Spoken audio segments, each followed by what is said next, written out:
right, we are live. 4 people already on here. Sorry, guys. Thursday and Friday night, I originally planned on going live, but things, just how trucking is, things just didn't work out.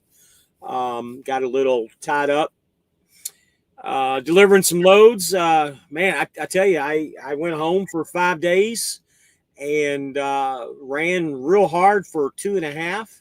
And guys, I still made about a $650 paycheck just in 2.5 days, just running. I mean, I paid all the bills on the truck and still made a $650 paycheck. That's pretty damn good, ain't it, Jonah? Go home 5 days yeah. and 5 days, then gotta making $650 check in 2 days. That's still good. I and pay the bills. All the truck bills were paid. Me in Uh, this room, I'm still paying. A lease. I mean, I paid all my bills, the fuel, everything. You got to crunch it down to make it work, but I made it work. But oh yeah. anyway, running my ass off all week. Guys, you know that I've got a big announcement coming up, and I'm just going to go ahead and let the cat out of the bag. I'm in one of the terminals. I don't want to tell which one, but I'm signing a lease on a truck on Monday.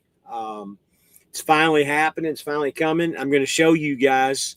And again, it just kind of worked this way because of my truck breaking down. And by the way, everybody's always asking me, "Where's your truck? Where's your truck?" Well, the truck's gone. It's been sold. It's out of here. It's done. But anyway, I'm signing a lease on a truck here, and got a lot of things going on. In just a minute, Jonah, here. We'll get your week, but got a lot of things going on. I'm going to put up a poll probably tomorrow. If I can figure out how to do it, I'm going to put up a poll. And I kind of want to get your guys' opinions because I've been teasing a lot of stuff with the thumbnails. And you guys have been watching and asking me, what's this? What's that? What's this? Well, I want to do a poll, and I want you guys to guess what type of truck that I got. And, the 5 brands will be on there. And you guys can just try to guess and see what truck I got. With that being said, I'm also going to have another contest. The wife and the daughter came up with this. Don't know all the details yet, but I'm literally like 6 people away from 2,000 subscribers. When I reach 2,000 subscribers, and it'll probably be, I don't know, maybe for the live coming up this next week, we're going to do something. I don't know exactly how it's going to work out yet. We're going to do like a spinning wheel type thing that my daughter was talking about. And anybody that's interested, I'm going to tell you, put a comment in, and we're going to do a live, and we're going to spin the wheel, and whoever wins, we're going to win some merchandise. I'm going to send you a hat and a couple stickers or something with the win. But that's my plan. It'll probably happen this week, I would imagine. But we'll just kind of wait and see. So tell me about your week, Jonah. How's things been going? It's going all right. Just got my truck service this week, and I had a check engine light on. The guy fixed that. He finally fixed it. I took it to like 3 different shops. They couldn't turn my check engine light off. So when I got my truck service at one of our terminals in Illinois, the guy was like, he know what the problem was. He went right to the problem and fixed it. He was like, man, because every truck he came in at, like 3 or 4, he done fixed like 3 or 4 trucks with the same problem. And so it took him like maybe 2 hours to fix the problem. And it's been working fine ever since.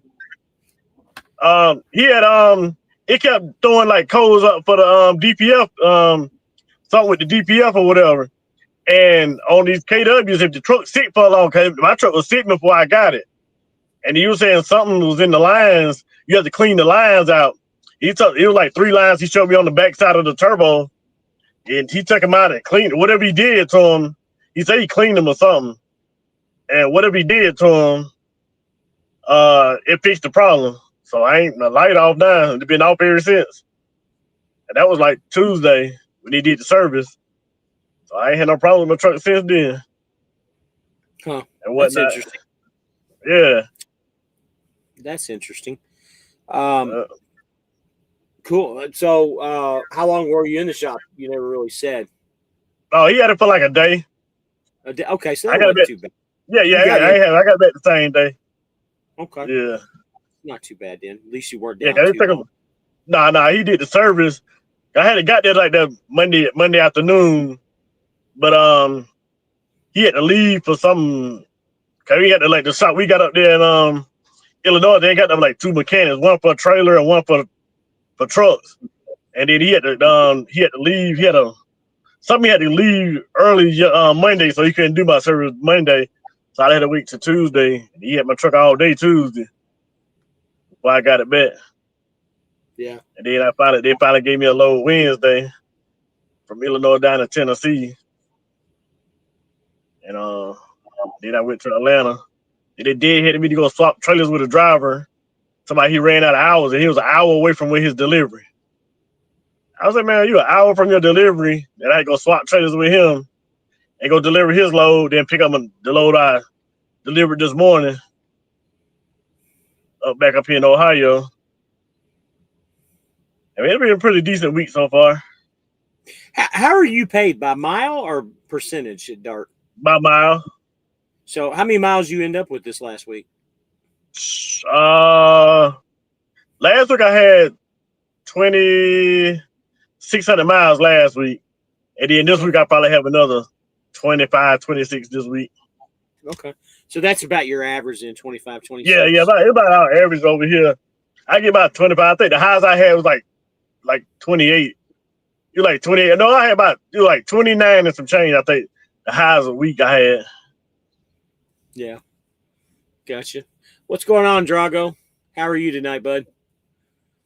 Got 9 people in the house. Anybody want to make some comments?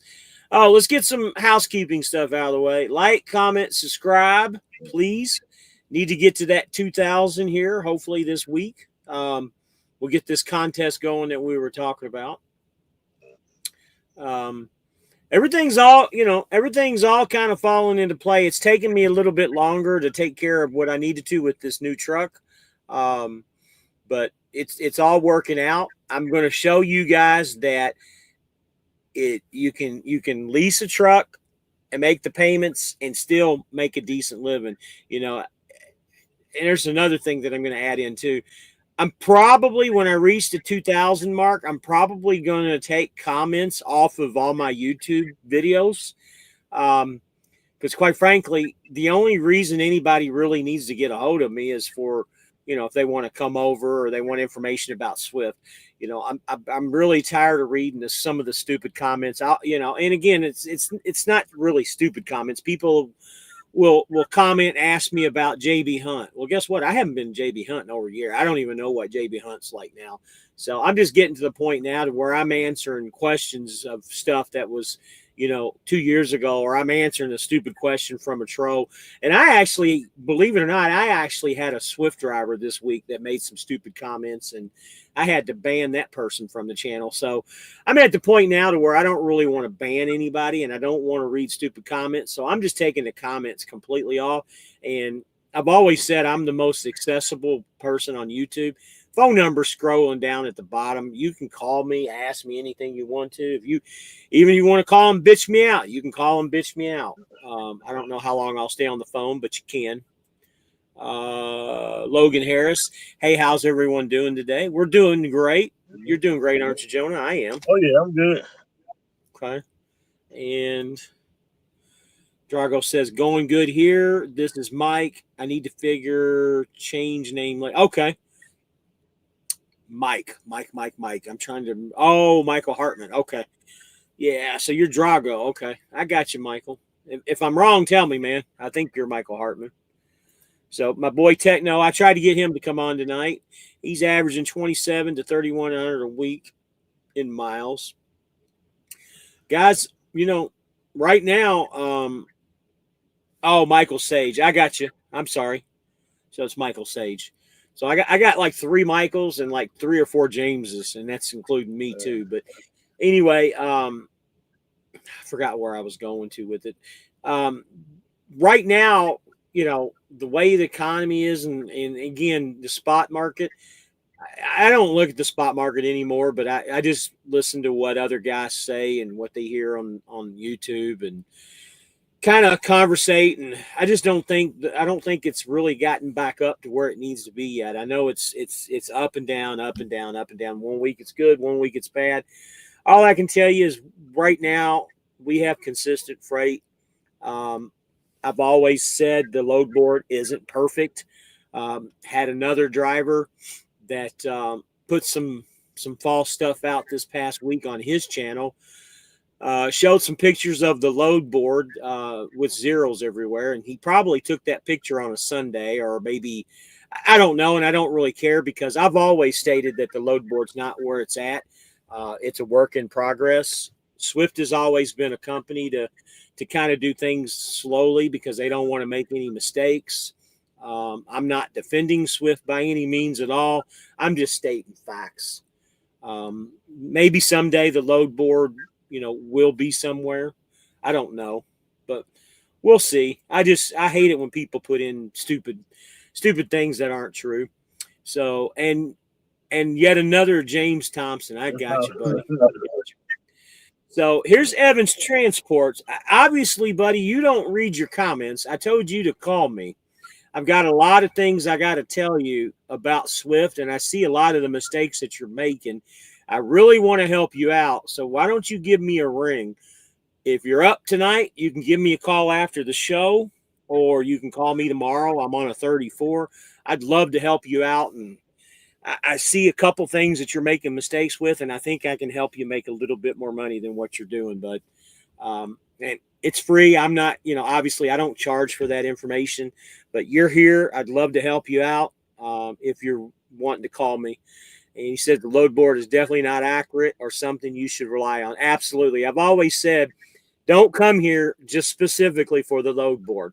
You will be disappointed. The load board is just filler loads to kind of help you get through maybe a place where you don't go to all the time and you might be stuck. When I did the load board, 2 months ago when I was doing it 60-40, 60 on the load board, 40 off the load board. I was pretty lucky because I kind of know where the freight goes because I've been doing this for so long here.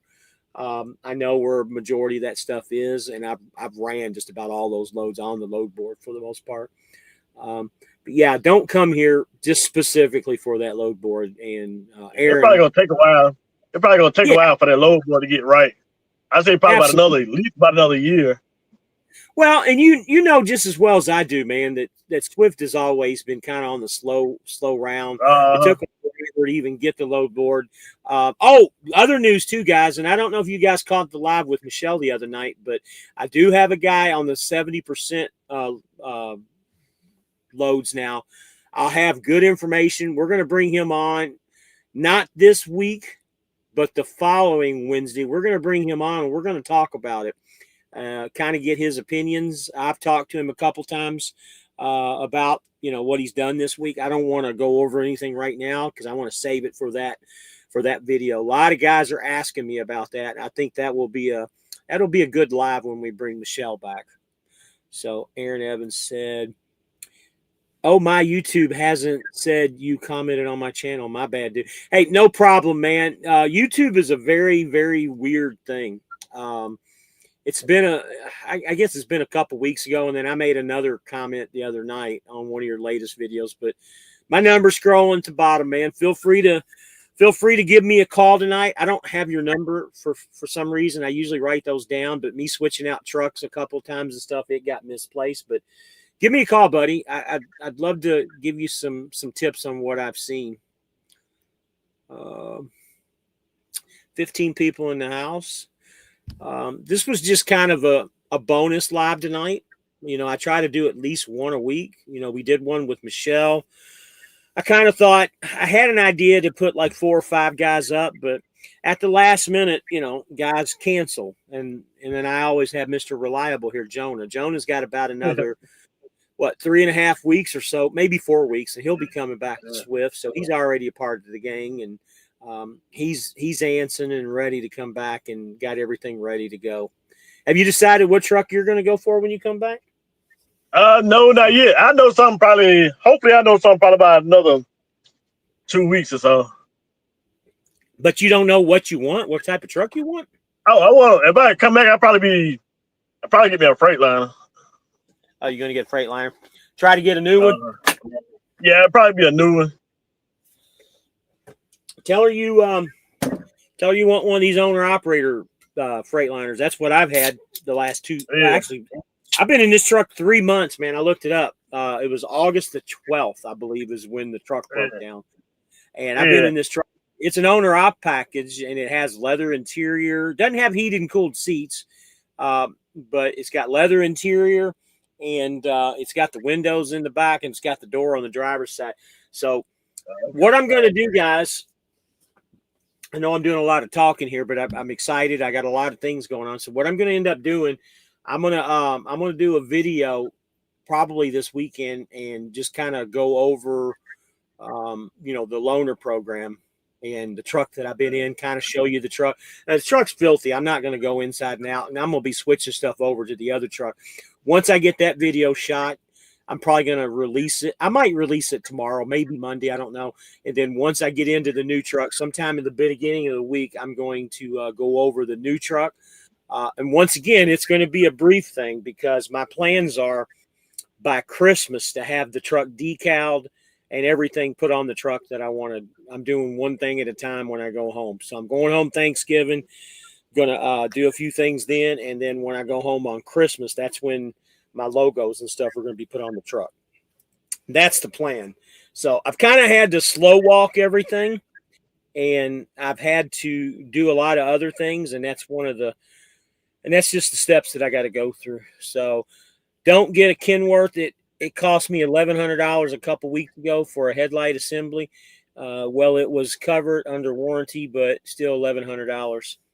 Yeah, that's unfortunate. I mean, wasn't it under warranty, or did you even look at it and see, Aaron? Because it should have been under warranty. I mean, if I remember correctly, you got a brand new Kenworth too. It should have been under warranty. Yeah, he said he was covered under warranty. Oh, I got you. I he was covered under warranty. Yeah. Yeah, I was going to get a Freightliner. Only reason I was going to get a Freightliner because I know somebody that, like, if I need to go to Freightliner, I know somebody that work at Freightliner, where I stay at. So I got like 3 people I know that work at Freightliner. So when I go home, they can like get me on their line. Yeah, I don't want to talk trucks too much because I don't want to give away what I'm getting. But I got to tell you, I'm impressed with this Freightliner. I don't like the company blue ones, but this owner operator package is pretty damn nice. I really like it. I've never had a truck with OptiIdle before like that. I really like that. It's a good. I'm not saying it's better than having an APU, but it's a good substitute until you either buy an APU or find another alternative. But I will tell you one thing: this OptiIdle drinks the shit out of fuel, though. That's one thing about it. Drinks a lot of fuel. Drinks a whole lot. Hold on a second, guys. So I texted a guy earlier. He's one of my guys coming over next week. I just wanted to make sure he was rolling in next week. I was looking at my list. I got like 7 or 8 guys coming in the next 2 to 3 weeks. So it's been pretty good, man. Been pretty good. And everybody's happy. I don't have any that I know of. I don't have any guys over here that are regretting their move. I had one guy quit. I'll read your comment here in a second, Terry. I had one guy quit, and he quit, and I never talked to him other than bringing him aboard. And when you guys come aboard, I tell you all the time, keep in contact with me. Let me know when you're coming, and, I'll help you out your first couple of weeks. And I do that with everybody. Well, this guy never contacted me. I had no idea he was even coming. And honestly, I'm not even 100% for sure that I got the referral on him, but I still would have helped him. But I haven't went back and looked to see if I even got the referral. But he was on my list to come. And then I was talking to Michelle, and she said that he had quit within 2 weeks. They gave him a brand spanking new Volvo, and he quit in 2 weeks. Terry, so you're getting your truck through Swift? Yes, absolutely. I'm going to get my truck through Swift. Again, it's not for everybody. My goal is always to get one through Swift, and there's a couple reasons. The most important reason is because the part of me recruiting and doing what I do, I got to show you guys that you can still make money over here besides the referrals that I do. Because when I talk money, I don't talk referrals. I just tell you what I'm doing. And, you need to see that I'm making it over here and that I'm happy, and that was one of the things that was really difficult to explain when I had my own truck, because that truck was inexpensive. And unfortunately it just didn't hold up like I thought it would. Uh, and the second reason, and another really important reason, and I noticed it with my truck when it was down and I had the shop work on it, I was put to the back of the list. When you have one of Swift's trucks, they're going to get to you a lot quicker. And same thing at the dealership too. When I had the first breakdown, it sat there for over a month before they even touched it, just because they got to take care of their company trucks and their owner operator trucks first. And when I went to the dealer the last time, it sat for several weeks too. Now, granted, Swift was going to take care of the bill and then obviously charge me for it. But it just got to the point, guys, to where I had almost $13,000. Let me back up a little bit. Probably about $10,000, because $3,000 of it was probably tires, because I was replacing tires too along the way. But I had about $10,000 in repairs. And honestly, guys, $10,000 was half of what the truck was worth. And it just gets to a point to where you're putting money into something that has no value, no worth. Maybe I'm looking at it at the wrong way as a business standard or business standpoint, but there was a lot of things wrong with that truck that I still had to do. I was rebuilding everything. I'm not shooting darts at my boy Austin International. He's still a great asset. You still get a good truck. I got 6 other guys that got trucks from him. I was the one that got the lemon, unfortunately, and it's not his fault. It's just the luck of the draw. Anybody that gets a truck, that's just the way things happen. And honestly, guys, I made my money back on that truck, several times over. Even running it for the 6 months, 7 months that I did, I still made money. And I could have paid it off, but I made several times over what that truck was worth. But it just becomes a point in time to where, do you keep working on it? Do you keep putting money into it? Or you just sacrifice and go on? Because even if I would have fixed it and ran it a little bit longer, I was still going to sell it anyways and get into a lease, because this was my plan all along coming back to Swift, was to get into a lease truck and do like I did before. Guys, I've said this before, I was really, really successful doing this the other 3 times I was here. I just had bigger dreams and aspirations to move on, get an SFI truck. That was the plan all along before I even came to Swift, was to get an SFI truck. I just didn't qualify at that time 4 years ago, and that's why Swift was the option that I did. And again, I know that I haven't done the YouTube, that long, but I started out where Joan is. One of my first companies was Dart. That's where I got my feet wet with the lease purchase, and then moved on to Swift. But that's it in a nutshell, guys. That's the reason why I'm going to a lease truck. I want to show you guys. Now, a couple things that I did a little bit differently this time. I was tossing the idea of going back and forth to a new truck, but I went with a 24. I'm going to do a short-term lease, and if the truck ends up being a good truck, then I'll probably do the balloon and buy it outright. But we'll see how that goes. Again, I had my eyes on this truck. One of my guys came over here 3 months ago, and I saw the truck in the Ocala yard, took some pictures of it, and was going to ask Michelle if that truck was available. Well, in fact, come to find out, one of my guys got this truck. A couple weeks after he started here, he got his contract terminated, and I had to turn the truck in, and I said something to Michelle again about it, and it was kind of put on hold. I didn't think it was ever going to happen. And, my intentions were just to go ahead and get, a brand new truck at that time. But Michelle called me, a week and a half ago and said, "Hey, that truck's available. It's reserved for you." And that's kind of how things led to where they're at. And I think ultimately this is what I really wanted. It's definitely the color that I wanted. I'll tell you that. But it's just it morphosed into what it is, and it just worked out.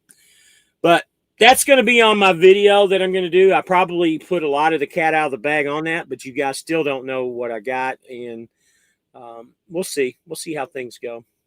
Terry says, I just had 8 drive tires from Tampa, Florida, and the brand is Barkley BL610 for $2,800. Was told Tampa TA is the only one that sells that brand. I've never heard of those.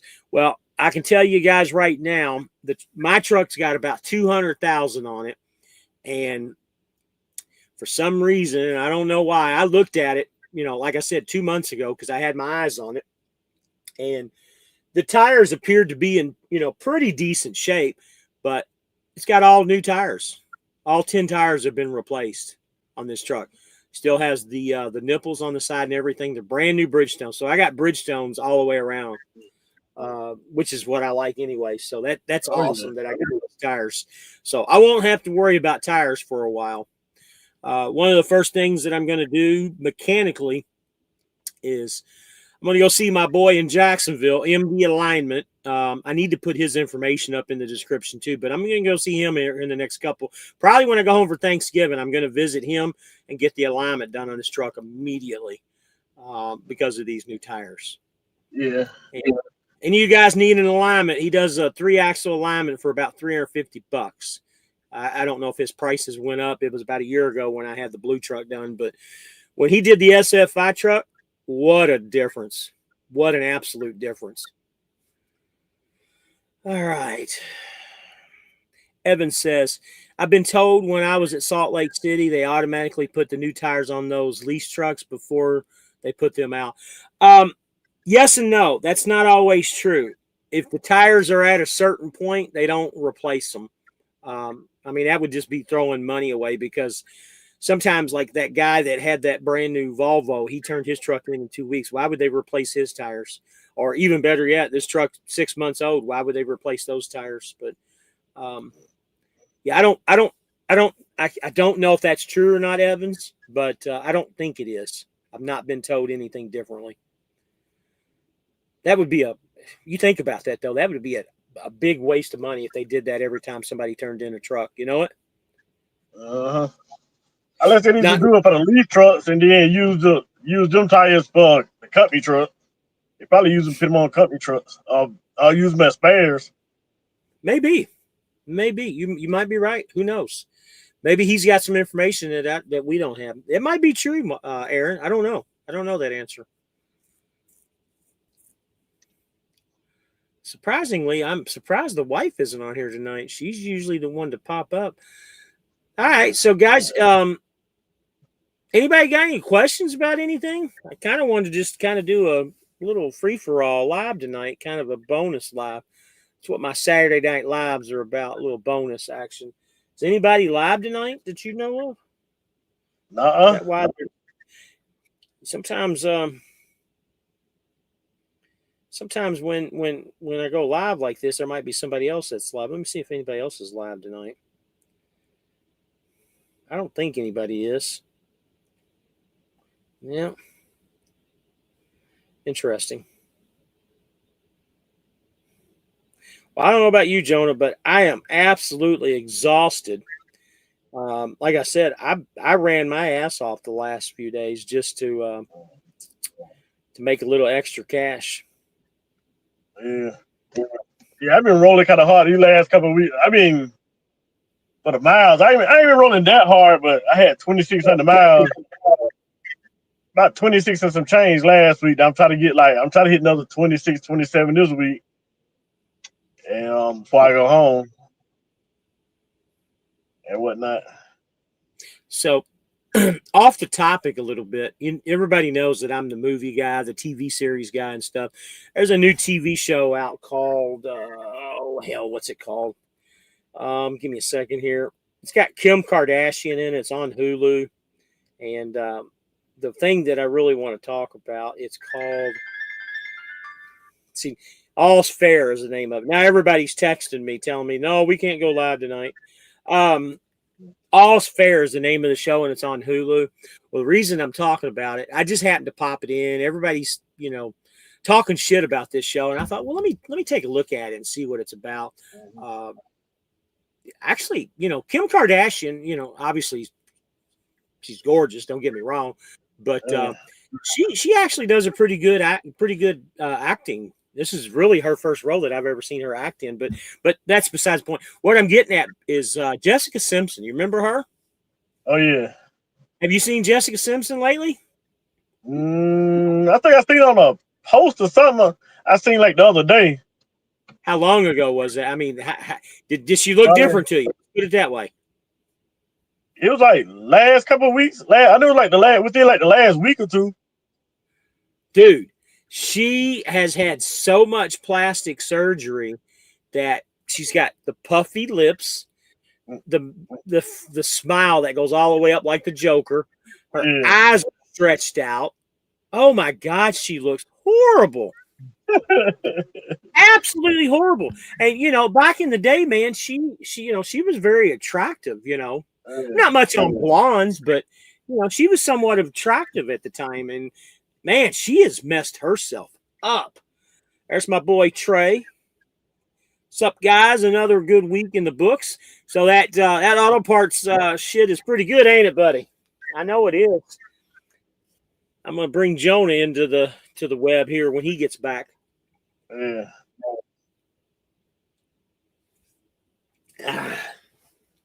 Aaron, that's another thing we can talk about too when you call me. I don't know how you're doing or what you're doing, but might be an option for you too. Oh man, it's actually kind of warm in here. I think I'm gonna open up some windows here. Bear with me a second. Surprised this truck hasn't started.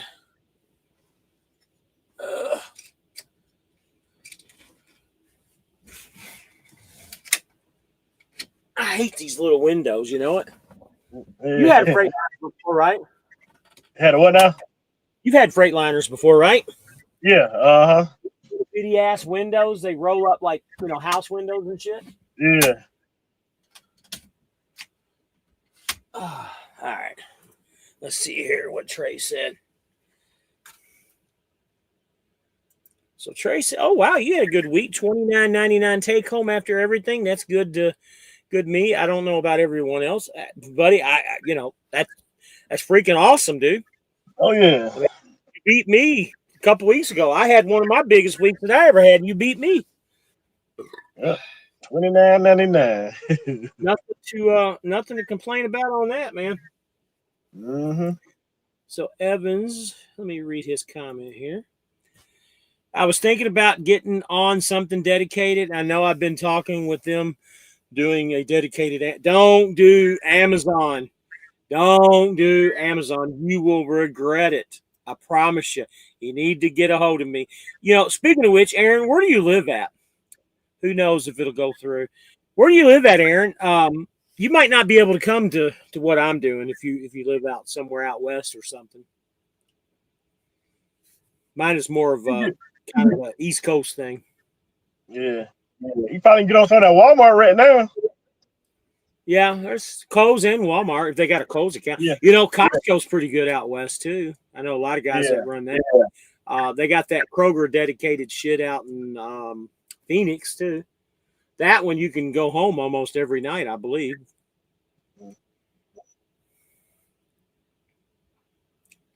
So Trey says he's about ready to reject everyone going to Iowa. I only get offered heavy loads out of there. Yeah, I know.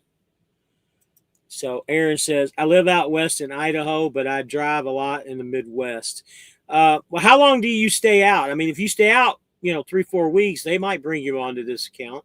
It's just going to be difficult to get you home. It might take a little bit of time to get you home when you go home. That account in Phoenix, I think you can lease purchase day cabs. Yep, you sure can. You sure can. I that's fine and dandy about leasing a day cab, but the thing is with the day cab, what happens when you get stuck out there and you run out of hours? Where are you going to sleep at? The fucking Driver's seat. I still would rather have a sleeper. If you live out in Idaho, go to the Walmart out of Carine, Utah. There you go, Evans. Yeah, I was just about to say that too. Yeah, I hear a lot of that. Isn't that where Jeff was for a long time when he was out here? I think Charlie. so. I think Yeah, he did that. I think so. I don't know for sure. But yeah, I had pulled from out there. I did that for like a week or so out there at that Walmart. Yeah, you're right. It's 3 to 4 weeks, and they do have Mopar out of Denver. They sure do. But still, I mean, even getting to Denver to Idaho, you're still what? It's got to be at least another 1,000 miles to get you home, isn't it? From Denver? Maybe not quite 1,000, maybe 800. But like I said, give me a call. I got some strategies for you that I think will help you tremendously. And who knows, you might know the strategies and you're just not using them for whatever reason, but I'd like to at least give you the ideas that I have. So from what I've seen, when they run out of hours in a day cab, they park at a truck stop and Uber to a hotel, and another driver comes, takes the load. Don't know how it will work on a yeah. I don't know, man. I don't know if I would like to do that or not. Now, I did do some Kroger shit back in, me and Techno did some Kroger shit back in the day. We did basically milk runs from Hutchinson, Kansas to Denver, 600 miles. I mean, one way. And it would be it's basically a 2-day trip. You drive straight there, deliver the load, then go get as far as you can to a truck stop, sleep for the night, and then drive home, and then repeat the process. So basically, it was a 2-day deal, and it was pretty lucrative at the time for what we were doing. They tried to get me to go dedicated at Walmart out of Utah. I told them no. I worked over there with Swift my first time here. The pay wasn't that good at all. It's a little, I don't know if you were probably a company driver back then. It's a lot different when you become owner operator. The pay is somewhat better, but again, I don't know. I'm just speculating from what other guys have told me. I've talked to placements. Carine has taken owner operators. Okay. Yeah, and they give you a big fuel discount if you're doing pulling the Walmart. Really? What do they do? Yeah, it's like a big discount. I forgot how it was, but like the fuel's like real cheap. I can't remember exactly what it was like real cheap or whatever. Do you know that answer, Trey? I can't remember how it was, but when I did it, well, I was on it for like 2 weeks, like 2.5 weeks or so. Out of the one in Texas, I did that for like 2.5 weeks with them, just out there running back and forth, like around Texas with them, like 2.5 weeks.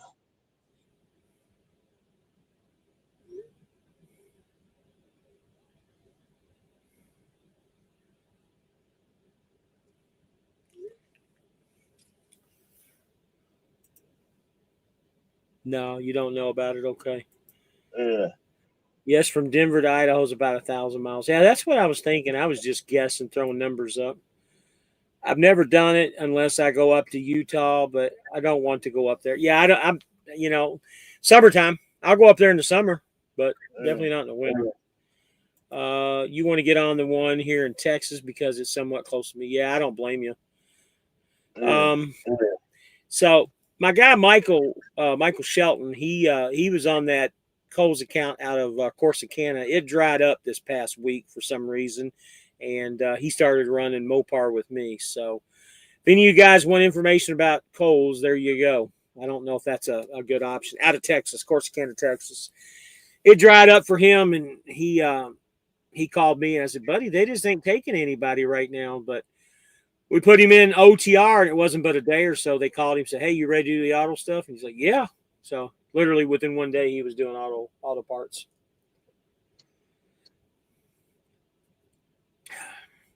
So I haven't given my location where I'm at, but you know what auto parts I have right now? And it's actually, I probably shouldn't say this on the air, but I've got a really, really high profile NASCAR team auto parts that are being delivered. Isn't that cool? Are you a NASCAR guy, Jonah? I watched it a little bit. I'm more into drag cars. Just yeah, I am too. But just use your imagination. Just think of one of the biggest NASCAR teams, and I've got NASCAR auto parts that are being delivered. I don't want to give any locations out, but I just thought it was cool. It's only like 6,000 pounds, but I just thought it was really cool. Oh yeah, that stuff So always be like. yeah, all of our loads are always, honestly, they're always high profile and high value. This one is ultra high value. What's up, James? Hey, Sammy, how are you? You're still coming aboard next week, aren't you? Give me some updates, buddy. I was going to call you tomorrow anyways. Give me an update. I know you're close. I was thinking about maybe Target, but I don't know. I'm pretty much open to whatever as long as they are miles. Which Target are you looking at? Because I know the one in Florida, you got to be either a team or a trainer to do that account. And quite frankly, you want to be, because you're not going to get the miles if you don't. Now, the other ones might be different. I just know Lake City's like that. Target scares me with their shoppers, basically not shopping with them over the DEI thing. Yeah, and honestly, and that's a good comment, Trey. And when I was at Kohl's, that's one thing that I was noticing. They were stocking the shit out of these stores. I mean, literally, we were slammed for like 2 weeks. And then we had 2 weeks where we weren't slammed. And I was talking to some of the associates there, and they said, yeah, they just stocked the stores, but nothing's selling. Like, what do you mean nothing's selling? They're just like, nothing's selling right now. Nobody has any money to spend. Nobody has any time, any money to spend. That's why. I'm like, wow, that makes a lot of sense. I thought about it and talked to my wife about it, and that's why I made the decision to make the move. And my buddy Reese came through with me and told me about the Mopar account. And as you can see, I've taken like 6 or 7 guys with me back over here. Target not practicing DEI, and their customers have been not shopping with them. Yes, that's correct. And I think Kohl's is kind of in that same boat too.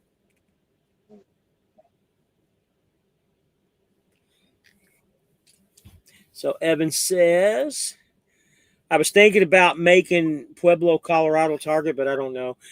Yeah, I do not know anything about that Target. I have delivered there before, but just as an OTR driver, I don't know anything about their dedicated. Sometimes, what's his name comes in here? Who's the guy I'm thinking of that runs Bush Baked Beans? He comes in here all the time. I'll tell you in a second. I'll tell you in just a second what his name is. His name is. He pops in from time to time.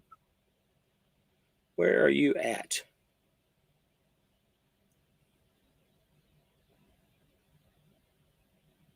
Craig Hutchinson. Craig runs that. Yeah, he runs that Bush Baked Beans. That might be something for you to look at too, Evans. I know they're always looking, and they don't care where you live at. I did something for John Deere a couple of days ago. That load was easy. Yeah, John Deere stuff is always easy. I did a lot of John Deere stuff when I was at Schneider, Harley Davidson, and John Deere. They were easy loads. I did one of those Bush loads. Yeah, the Bush loads are always going to be heavy, though. That's the only negative thing. It's consistent freight for the most part, and you're booked out usually a week in advance with knowing what you're going to do. You're going to have at least 2 or 3 loads on your board, but they're all heavy. Wow. California is giving Louisville a run for their money tonight. Tied up 7-7. Tied up 7-7.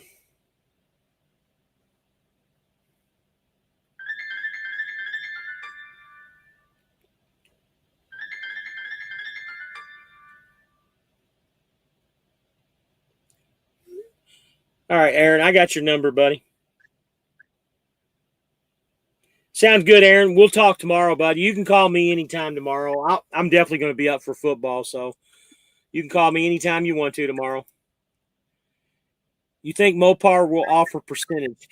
I don't think any of the dedicated stuff is going to be in a percentage. I don't think they'll ever do that. That's just my opinion. Who knows? Yeah. And again, it really depends on how successful this percentage shit is. Now, I don't want to go into a whole lot of details because I wanted to save it for the show, but what he was sharing with me on the percentage board, it actually looked pretty damn good. I mean, he might be making a little bit more money than what we are. Again, I haven't sat down and crunched the numbers with him, but from just, quick tablecloth math, I think he was doing, actually quite a bit better than what we are on the mileage rate. Don't want to jump to any conclusions, and I want him to do it for 2 weeks before we really look at it. But we're going to look at it real hard, and we're going to talk about it.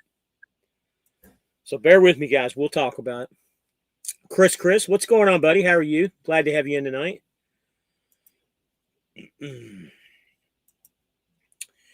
My Jackets went down last week. I'm assuming you're Georgia Tech. I'm assuming Georgia Tech there.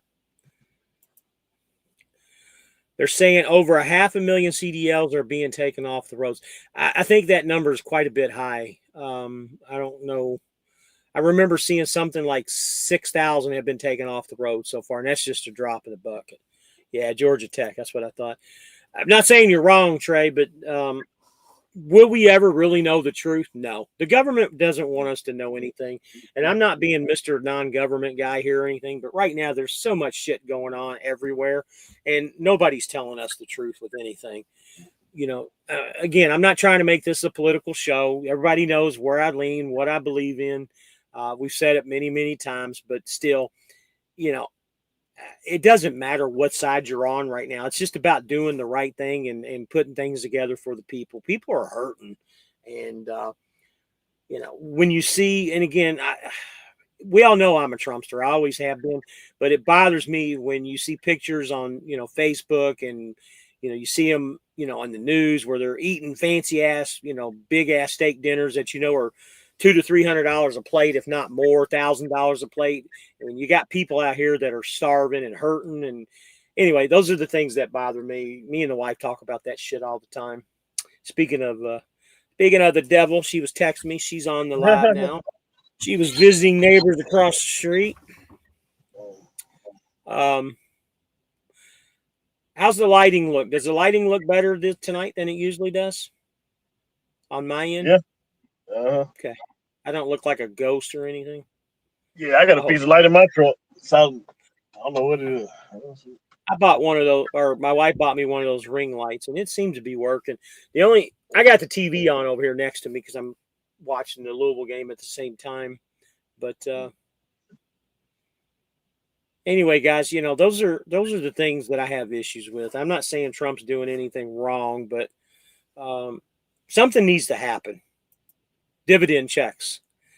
I'm still bright. Okay, well, I'm sorry. I thought it looked better. He's a Trumpster, such a fool. I'm a fool because I'm a Trumpster?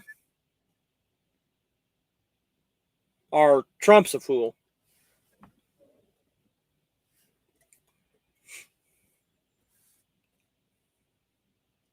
Because if I'm a fool because I'm a Trumpster, I hate to tell you what you are.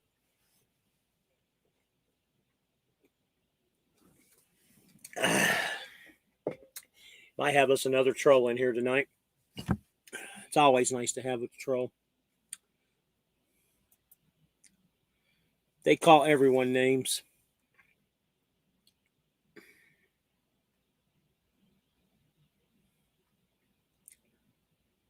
Yeah, I gotta tell you though, Biden did a lot of good things for this country, didn't he? He really did. Thank you, baby. I appreciate it. Oh, here we go. I'm a fool. It doesn't matter who I am. It don't matter who you are. You're right. Because you know why? You're out of here.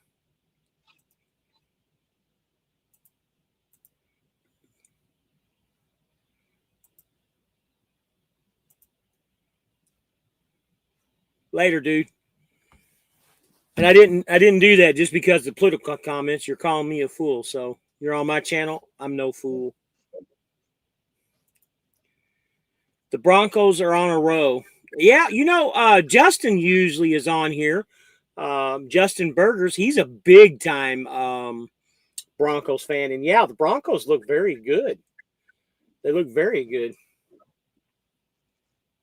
You remember Brock Osweiler? You remember him, the football player? No. They ain't on something. I haven't heard that name in a long time, but he's commentating this game. Brock Osweiler. So the wife is laughing. Yeah, Biden's done a lot of good stuff for this country. Ring light is a little bright, but it's all good picture quality. Yeah. Let me turn it down a little bit. Maybe that'll help. Guys, just like I told you all. Hey, there we go. That's a little bit better, huh? Is that better, guys? I might have to get me one. Jonah is in the dark now. Yeah, I remember Brock, the biggest thief in it. Yep, that's him. The thief in history. Guys, just like I said, man, when we do these lives, these comments, they don't pop up afterwards. You can't go and comment, I believe, on these lives, if I'm not mistaken, which is fine. I think when I reach that 2,000 mark, I'm taking all the comments off all videos just because I'm tired of answering stupid stuff. I'm tired of the trolls. I've said it before. You know, if you don't want good, valuable information, and if Swift ain't for you, don't watch, man. It's pretty damn simple. If you don't want to have a good time with us just talking shit like we do, find something else to do, you know? I know Jonah does too, but I work real hard to try to bring somewhat of a decent show and to have a little bit of fun, try to put out some good information and try to put out good products that I think you guys can use and services that you can use. And, but again, the comments have to go, and my phone number scrolling down there. Anybody needs to contact me, they can always call me. As a matter of fact, my Google Voice number is dead now. And I say that nobody's calling it anymore, so they're calling the real phone number, which is what I wanted to begin with, anyways. But yeah, the comments are going bye-bye. It's the same thing with the wrestling community. If they don't like, you watch. Yep. If you don't like AEW, don't watch. Yeah, I agree, man. And and what people don't understand, it don't matter what company you work for. And like I talked about at the beginning of the show, the other YouTuber that was posting, false shit about our load board and stuff. And I'm not going to say false, but it was an actual picture, and it was probably true, giving him a little bit of credit. But what's his purpose? He doesn't work here. He doesn't work here. And, and I'm not going to tell you what company he works for, but it really isn't it. What purpose? There is no purpose for that. I don't go and trash other companies other than the usual Chicago companies that we bullshit around with. But I don't go out there and trash them. If that's what you got to do, that's what you got to do. We're all out here to do the same fucking job. That's the thing. Whatever company you're at, we're all out here trying to make a buck and do the same things. That's what I've always said. Jonah, you're trying. Oh, I see. Yeah. My light ain't no good.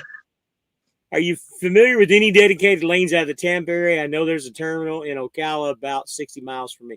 So if they had a dedicated account out of Tampa, I would probably be on it. But no, nothing out of Tampa. But what they do have is the Target dedicated out of Lake City, Florida, which is where I-10 and I-75 meet at up there at Lake City. Pretty good account. I did it for about a year. Good steady freight. The only problem is you either have to train or you have to team on that account, because the problem is the way the loads are set up. You can't get back to to Lake City to get your next day's load. You got to have a partner driver to do that. Not only that, I don't think they'll take you on that account either, because you would only get about 1,500 miles a week doing that as a solo driver. I hope that answers your question, Chris. Any other things, let me know. Hey, what's up? Just got on. Hey, Trucker Dan, how are you, buddy? Good to have you in. And we got Fran Mariah. She's back. Hey, Fly Rabbit in chat. Good to have you, Fran. Good to have you on. And the wife says, hey, Fran, long time, welcome. And here's Ethan. Tried to get Ethan to come in today. He says, amen, brother. Tried to get you to come on the live, but I know you were still driving tonight. I tell people online to sleep on Swift. There's guys that get nickeled and dimed and take home $1,000. Won't try Swift out. Ego. listening to the Tros. Yeah. And that's a good comment, Trey. And that's one of I had a new guy start this week.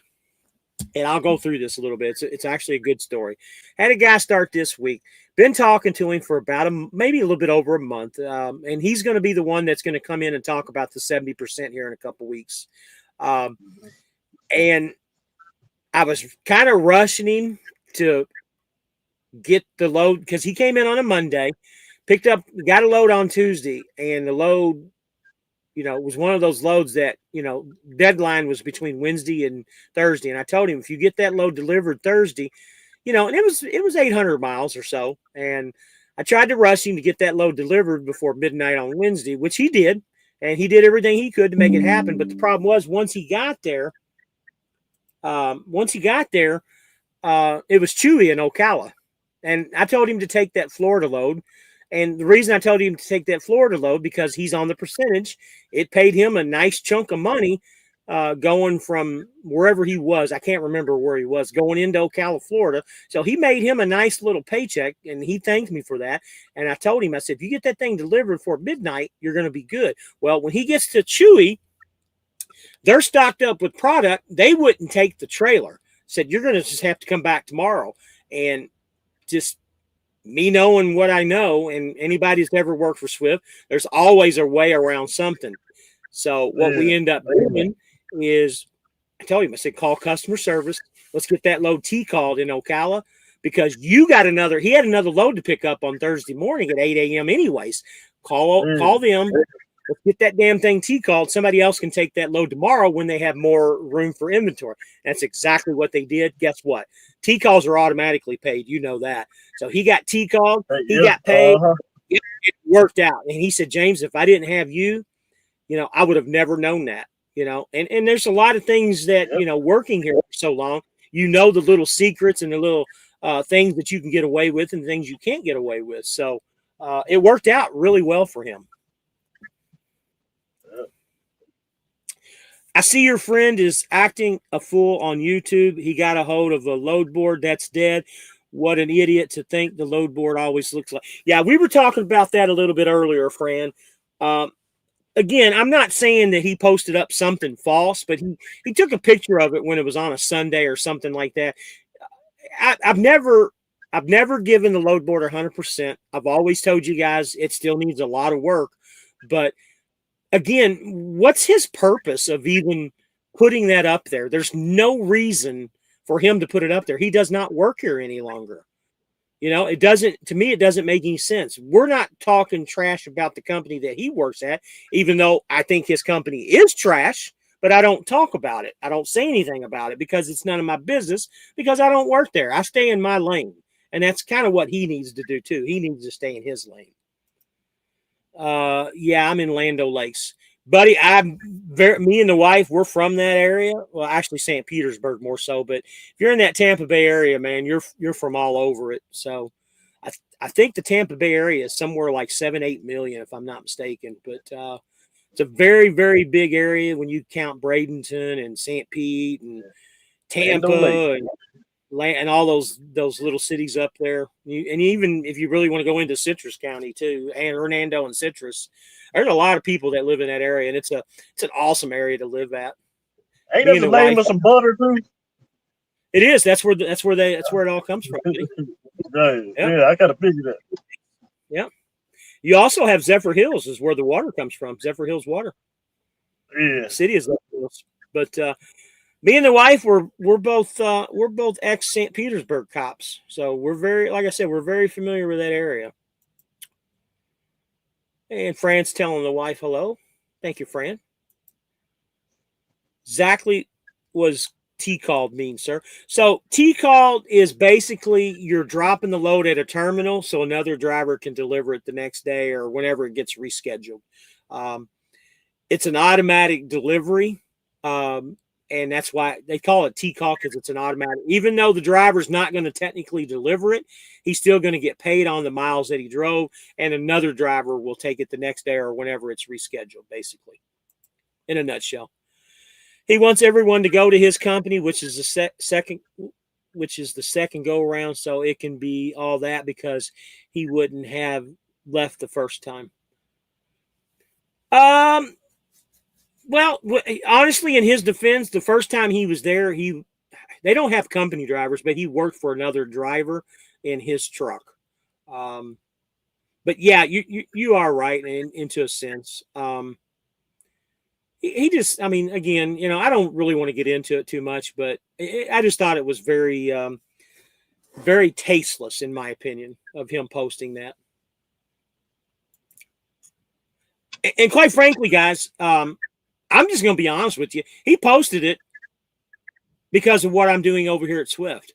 When I left and came over to Swift, every one of the group of guys that I hung out with and did stuff with, they were all against it. About me recruiting, doing what I'm doing, talking about this, talking about that. And what is he doing? What are the other guys doing? They're all doing the same thing I'm doing. They're just doing it in a little bit more of a low key, and one of the biggest ones, and I'm not going to mention his name, you don't have to put my name down on the application, but if you would, you can contact my recruiter. I'm not recruiting, but you can contact my recruiter. Well, they all do that. There's a reason why they do that. Just reason like me. I'm just straight up and honest about it. I don't hide anything. Oh, wow. Okay, here we go. So you're PCSO. Okay, retire soon, hopefully. That's awesome, Chris. Pinellas County. Buddy, I can tell you all kinds of story about Pinellas County. I'm hoping you're talking about Pinellas and not Pasco. Yeah, Pinellas. He's talking about Pinellas, Nicole. Got a lot of friends. So just to give you a heads up, Chris, me and the wife worked at St. Pete Beach, and we left before the agency folded up, and all of our guys were absorbed by Pinellas County. You probably might even know some of them. So, yeah, that's little history about it. She's just asking which one. Here's a good example. I did a T-call load a couple days ago. It was a short run that I could do to maximize the full week. Previous driver dropped in a drop lot. I took it on a final. That's a good point, Trey. And when I teach these new guys when they come over, and I try to help them out in every way I can, I tell them not to take the short loads if you can help it. But if you have an option to take a short load and not take nothing, I'll take the short load all day just to keep me moving, as long as it's not taking you to BFE or something like that. But I tell them, take the short loads when you're trying to get home, or if it's something like towards the end of the week and you're trying just to get an extra couple $100 on your check, take those loads. Yeah, absolutely. Something that'll benefit you. Yeah, something that'll benefit you. Well, you're right, Fran. Misery loves company. And, and again, I don't really want to go too far into this, even though we are kind of going down that rabbit hole, that path, whatever you want to call it. I refuse to talk about those guys, I don't know, several months ago, and I'm not bringing them up any longer, nor have I talked trash about them, and I won't. I'm just stating facts. He put it up, not me. And it's very tasteless. And I would tell that to him to his face. And it is. There's no reason why he should have did that. And they always said jealousy is a form of flattery. And that's exactly, I think, what is going on here. Is he jealous of me, of what I'm doing? Maybe not. But still, I mean, why does he post it? It's a good explanation.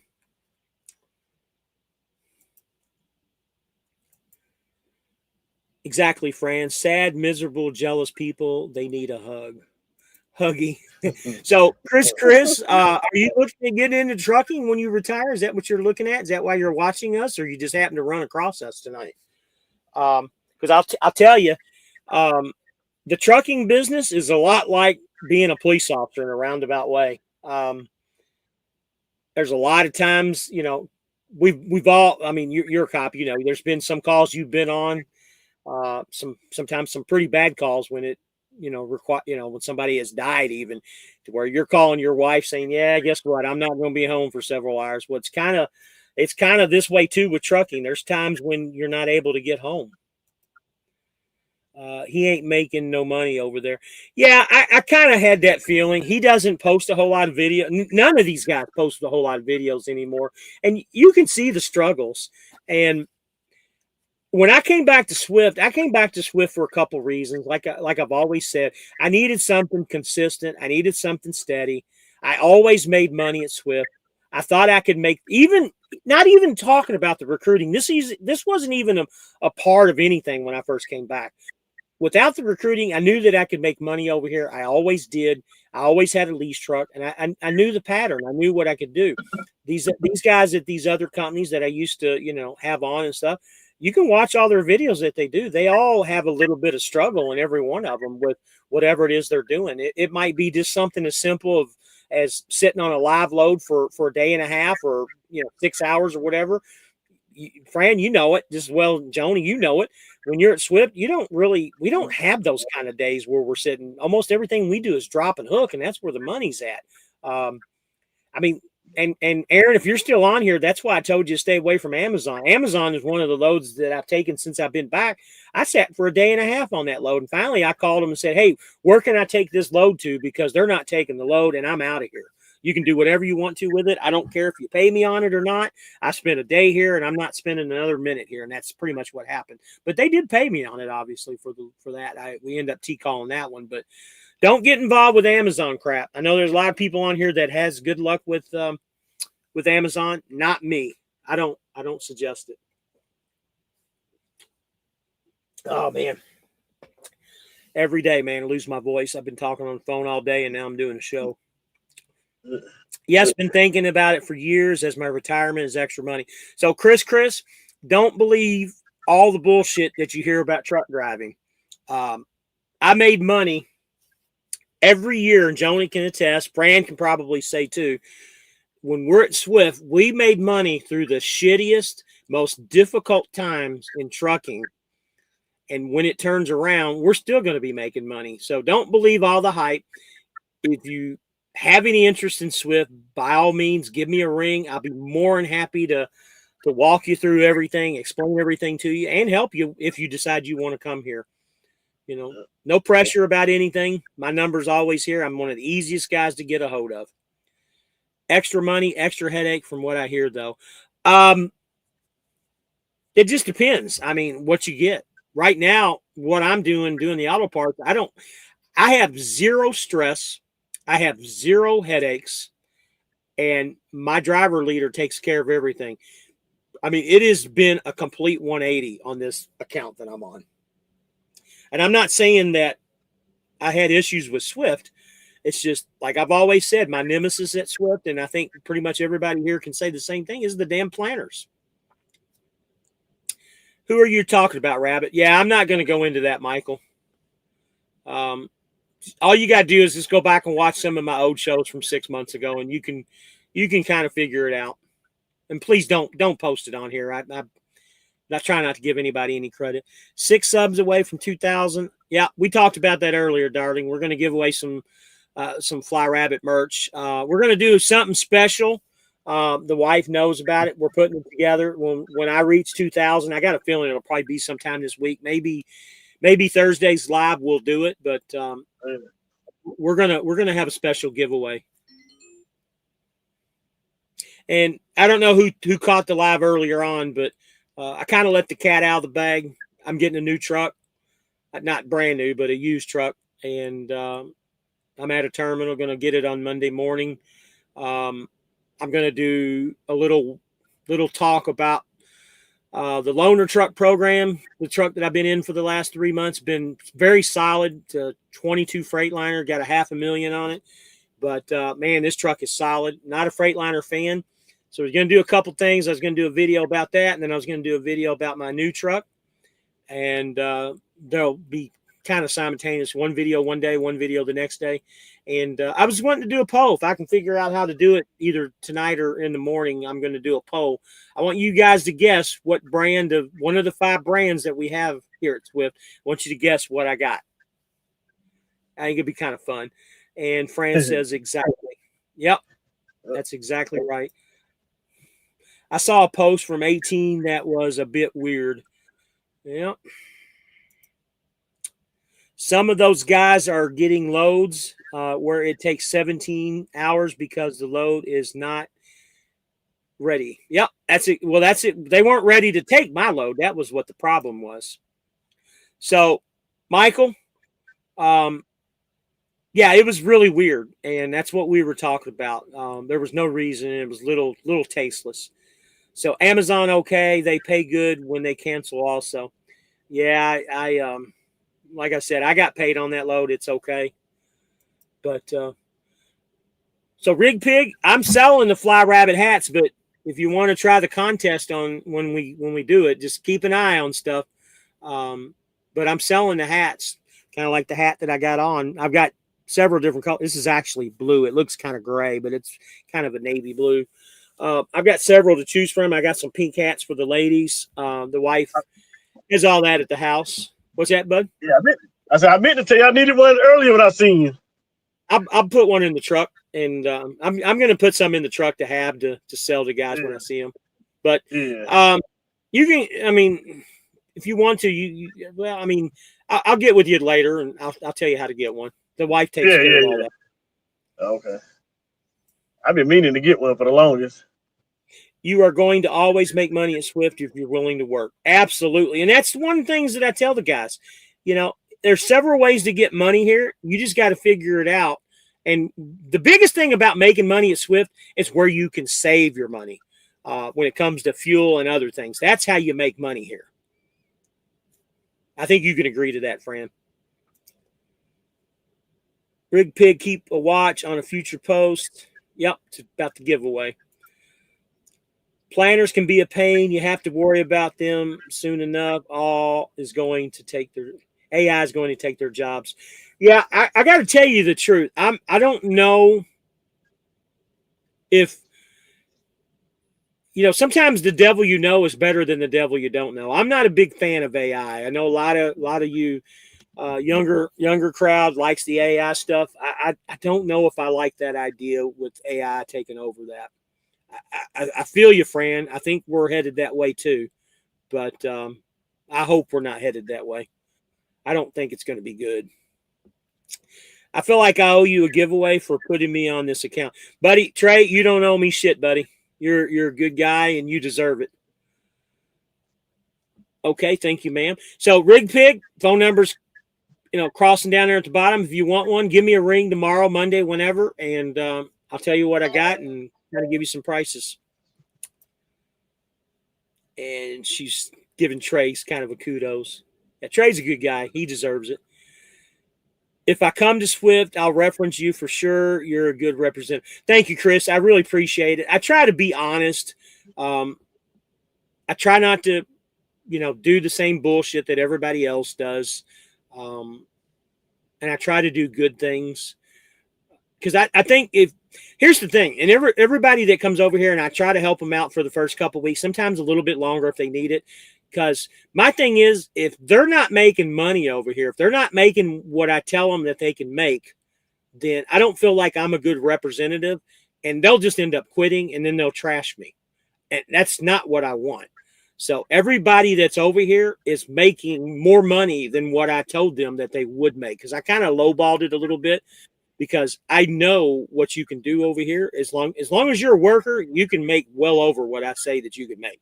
It's just a matter of how hard you want to work and how long you want to stay out. A lot of guys like to go home every weekend. It just depends on where you live. I mean, can you do it? Possibly. But it just depends. Us living in Florida, and that's something for you to think about, Chris, too. Realistically, you need to be out at least, 3 weeks at a time in order to really make the money. Can you do it? You could. I was doing it when I first started here with an account that I had. It was gravy, but we lost it. But anything's possible. It's just a matter of what you can afford. I guess that's the easiest way to do it.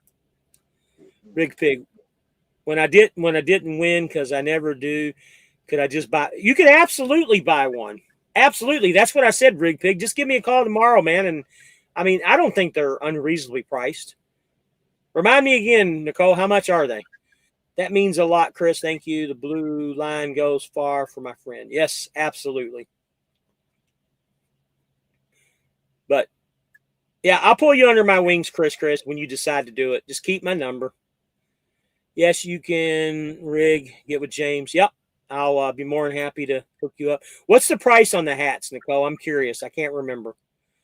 Agree, but fuel is the least of your problems because you almost all that back in fuel surcharge.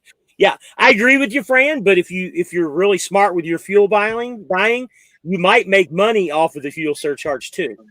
And that's what I tell all the guys. It's not about about it being a wash, but if you're good at it, you can possibly make a little bit of money too. When the fuel surcharge was up in the 50s and 60 cents, a couple years ago, I mean, shit, I was making $300-400 a week off the fuel surcharge. Rig Pig. Yeah, call me anytime tomorrow or Monday, bud. Now, just so you know, Rig Pig, I'm going to be signing a lease on Monday, and I'm probably going to be a little busy, but I will call you back. Just text me and let me know who you are, and I will ring at you as soon as I'm able. I don't know about any of you, but this past week, Mud Flap has been good. I didn't even use ES. I got to tell you, Trey, me and you talked about Mud Flap. I never had good luck with Mud Flap, but you're about the fourth or fifth person this week has reminded me about Mud Flap. I think I'm going to look back into Mud Flap and possibly start using that again. Yeah, and even she agrees. You can make money off of it, the fuel surcharge. And that's what I'm talking about, just finding ways to save money. Another thing that a lot of guys, all right, so Michelle gave me a guy, and I'm going to talk about him because he's no longer here. Michelle gave me an owner-operator. He'd been here about 2 months, never got a positive paycheck. It was always in the hole the whole time he was here. And she said, James, can you help this guy out? He's really struggling. He's 22 years old. I said, sure, tell him to call me. So the guy calls me, and I talk to him.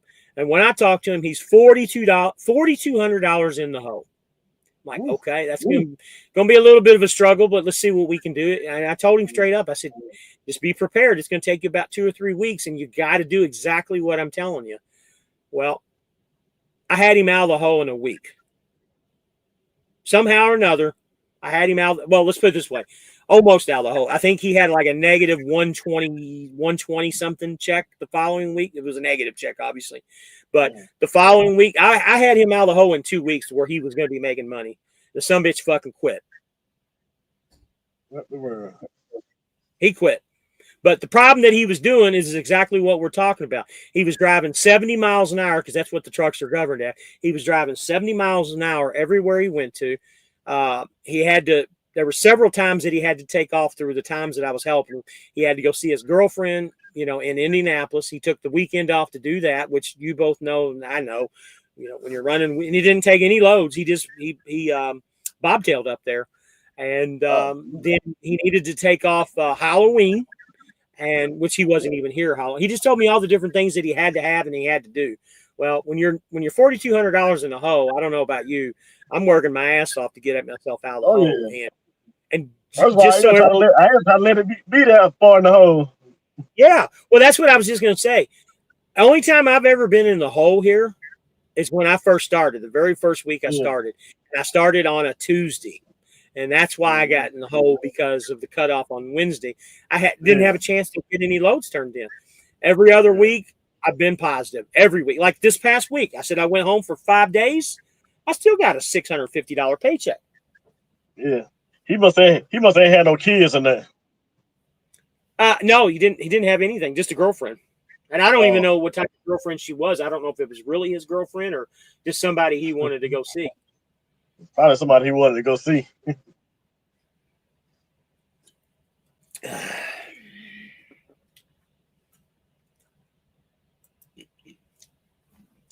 Easy to get out of the hole. Just know your cost per day and run a big load that will take care of that. Yep. And that's kind of what I was trying to help him do. Try to find, because I think he got like 31 or 3,200 miles that week. And it was tough.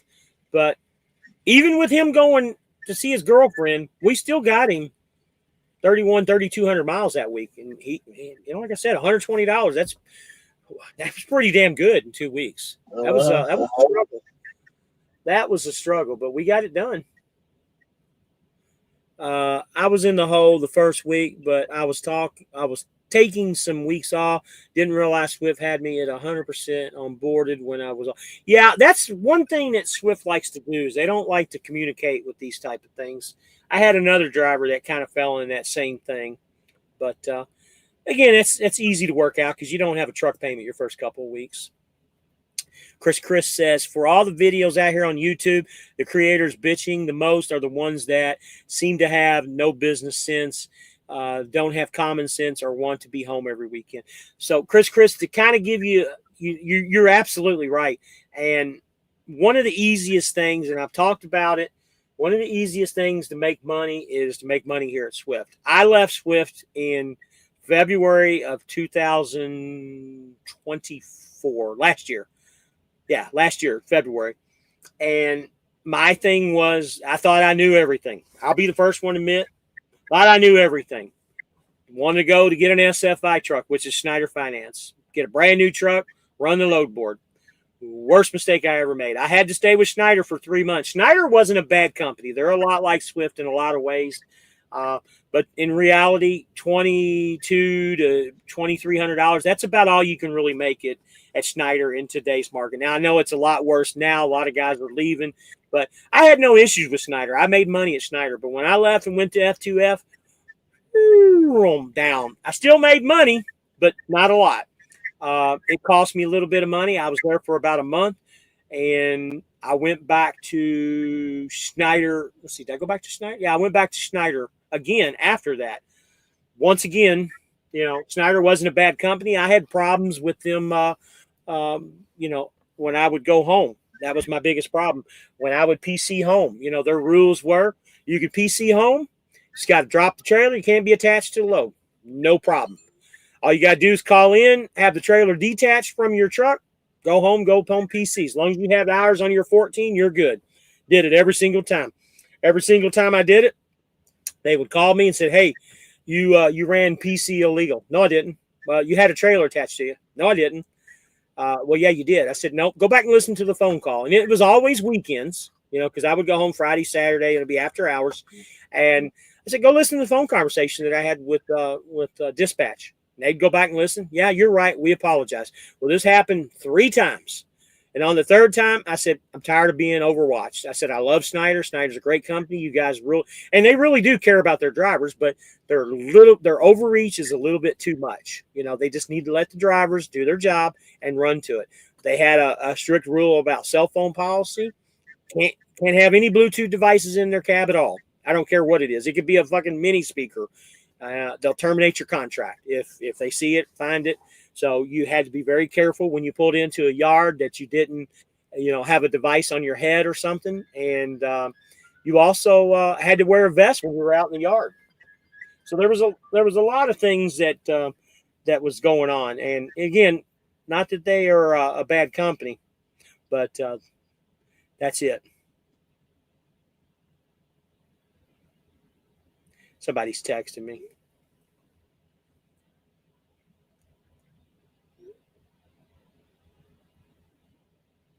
Sorry, guys.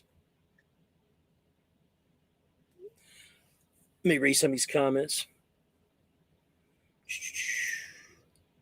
Trey, but I can get out of it Swift specifically because I only owe the $211 fixed.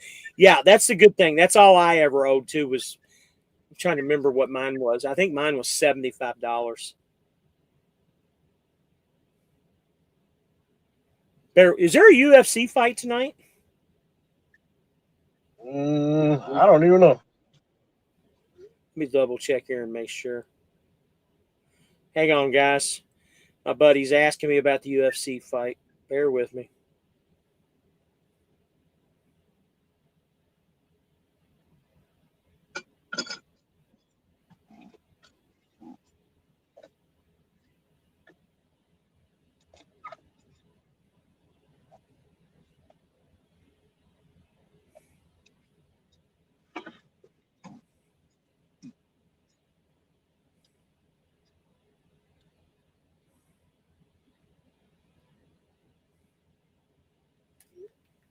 All right.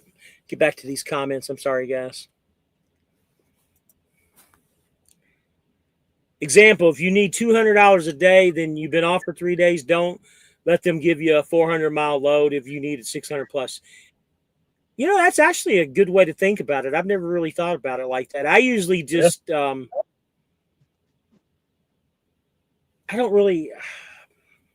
I just know what miles I have to get to break even, and you got to also know your fuel. Like that this particular week or what I just got paid on, I knew that I didn't have a whole lot of fuel that was bought that week, and that's kind of what gave me a decent paycheck because I didn't overfuel.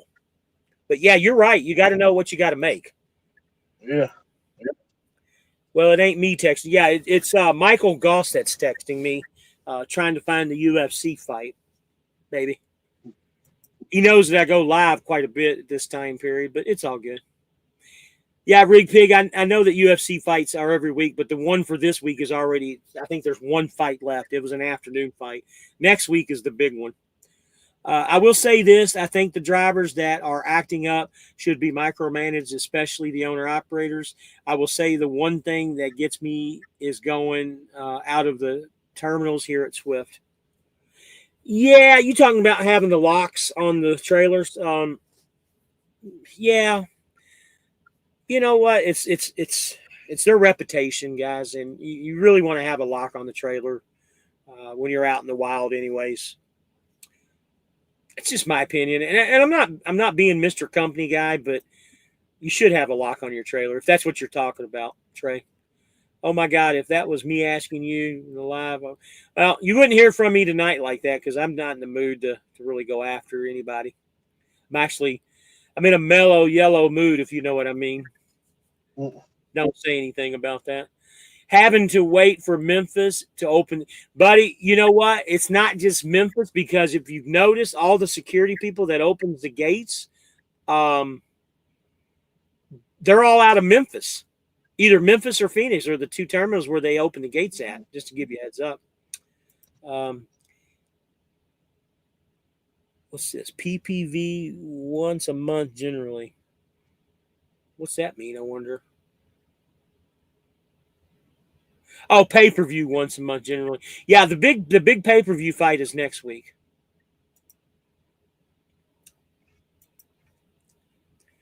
Checking in from Fort Pierce. What's up, Sean Fairman? You live about an hour from, not even an hour, about 45 minutes from where I live at, buddy. If that's where you live at. I can't remember if you live there or if you're just delivering. If you're delivering there, you're either at the CVS or the Walmart. I don't mind the lock though, because these thieves see Swift and they have this smartened up to what we haul. Yeah, we do a lot of high value stuff. They will learn to put that lock on when they get fired. Yeah, absolutely. And I've always followed the rules. I've never been a guy, it's just those little things like that guys get pissed off about. You know what?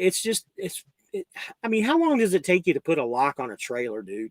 You know what I mean? Part of your that should be part of your thing. Like you putting the seal on, you got to put the lock on. You got to load the trailer, put the lock on it. I just, again, and I'm gonna go back up here. This comment that Chris made. I think it was Chris. Yeah. For all those videos on YouTube, the creators bitching the most are the ones that have to know business sense. And that's exactly what that goes down to. They have no common sense or want to be home every weekend had nothing to do with it. But it's just about having common sense. You want a lock on your trailer. Why would you not want one?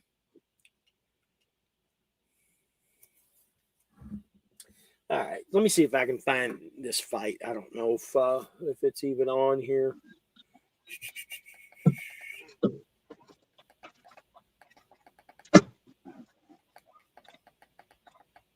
Can you read comments by chance? No, I don't know how to scroll down to get to them. Okay. I don't know if I can do it on my tablet. Come on, guys, make some comments and we'll keep going, guys. I'm just trying to find this fight for him.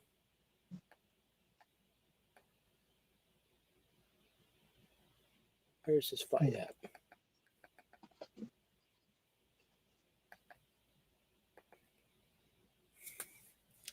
There we go.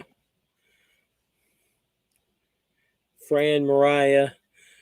I put the lock on even if it's empty. Don't want no minions. I do too, Fran. I do too. I don't want anybody in that trailer either. Yeah, Prime make you put the lock on if it's empty or not. Yeah.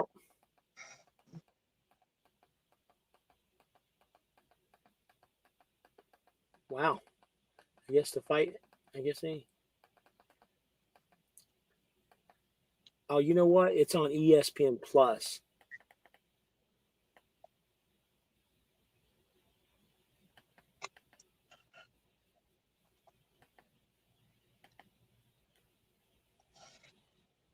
Huh.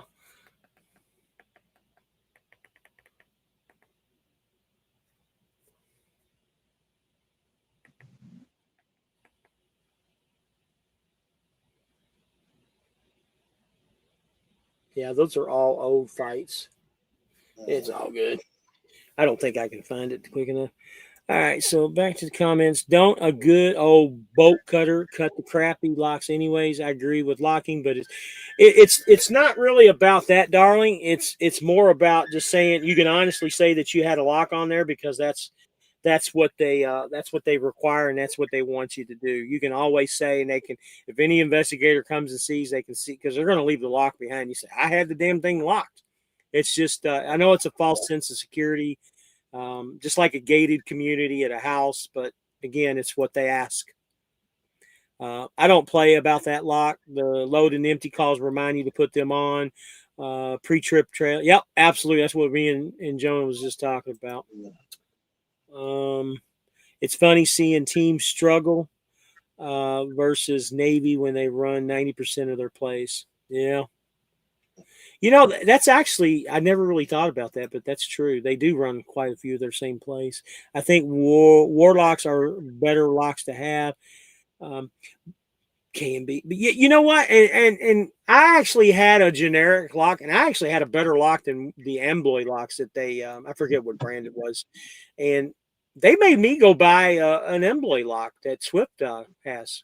They didn't like the lock that I had. I'm like, it's a damn lock, but they didn't like.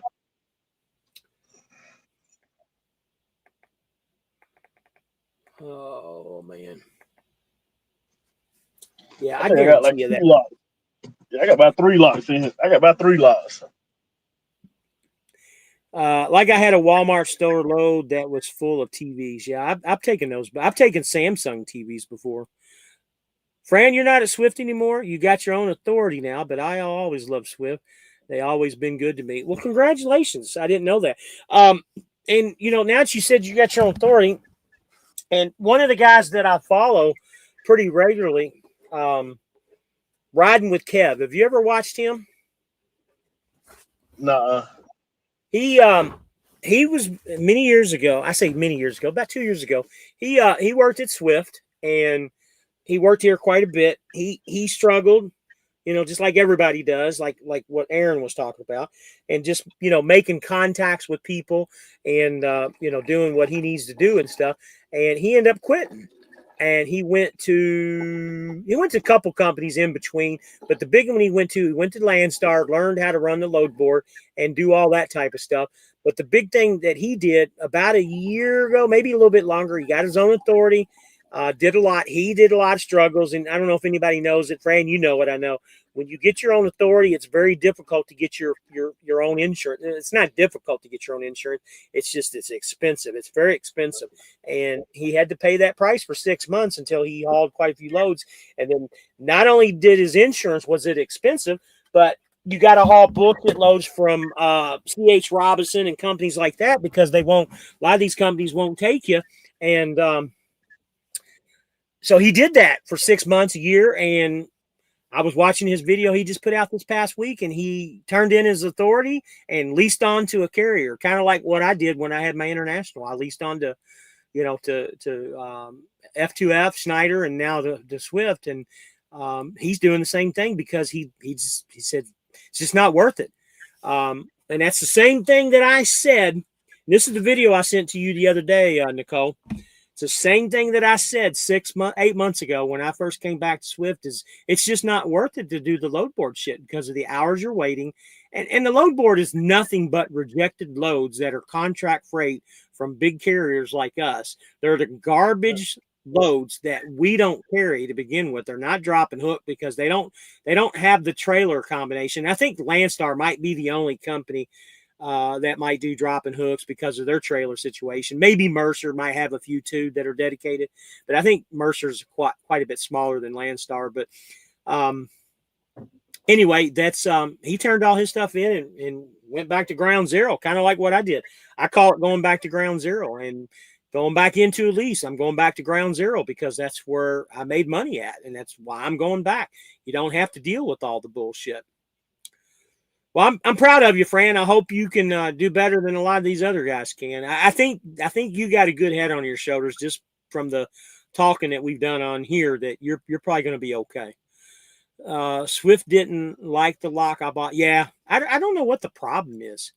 So she's congratulating. Yeah, I think I've seen his. So there's him, and then there's Trucking with the 7 C's. He's another one that got his own authority. He actually worked at night, bought his truck from night, and then went to the Landstar with the truck and did the exact same thing. Got his own authority about a year ago. Now that guy, I like him. I like his drive, but he takes some of the shittiest loads, and I know why he doesn't make any money because of the way he manages his truck. Not saying he's doing anything wrong. But, man, he takes some crap. Francis, thank you, Nicole. Trucker Dan, he just revoked his authority. Yeah, oh, that's right. Yeah, he did revoke his authority is what he did. Just put it on the side for now, I guess. After watching Road Scholar, I know for a fact I don't want nothing to do with my own authority unless I know a farmer that needs product moved. LOL. Yeah, absolutely. I never really was I'm not saying Road Scholar's bad or anything, but to me, he was kind of, I don't know, a little bit on the boring side. It's hard to find interest into him. And quite frankly, Trucking with 7 C's is kind of got that vibe too, but he's doing some good stuff too. I did a lot of drop and hook at Mercer. Yeah, Mercer, I think, I don't know for sure, but they might be a little bit smaller than Landstar. And yeah, I know they do a lot of drop and hook. Yeah, they got a big trailer stash just like, Landstar does. Yep, you eat crap for a while. That's only if you don't know what you're doing. You can get your customers out of the gate. Don't listen to the internet. They will make you sad, you see. Yeah, I honestly, I'm not ready to do anything nowhere near that. Maybe someday I'll take a stab. So let me back up a little bit. In 2015, I did a lease purchase with 2 different companies, 2 shitty companies. One of them's no longer in business. I don't even want to talk about them. One of them is, one of them isn't. I got my feet wet and it hurt. I about went bankrupt. My wife can remember all this stuff. And in 2021, right after, I guess it was during COVID, really. I decided I wanted to get back into it. I was watching a lot of videos, and my wife has always stood behind me and backed everything I did. And honestly, I don't think I would have changed anything. I learned a lot when I did it the last time, but I don't know where I was going to with that comment. I think it was something to do with friends. Yeah, you got to learn. You got to take a lot of crap, and then you learn along the way. And sometimes, and again, ignoring the internet. That's a big thing. That's a comment I was looking for. Ignore what other guys tell you and say. Just use them as examples to where you can be or where you can be better than them. And that's kind of what I always did.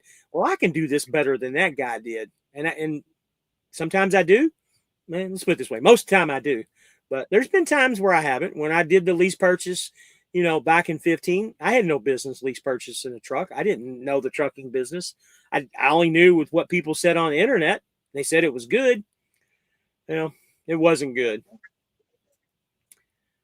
And saying that, the people that I was following was getting recruiting bonuses. Kind of the same thing that I'm doing. Would listen to them and get over there and not good. And I did that twice and then went home. And that's why I'm really, really cautious about how I recruit people. That's why I tell you guys to call me before you even make the jump, or even, I don't even want you talking to anybody at Swift. I want to talk to you first to see where your head is in the game.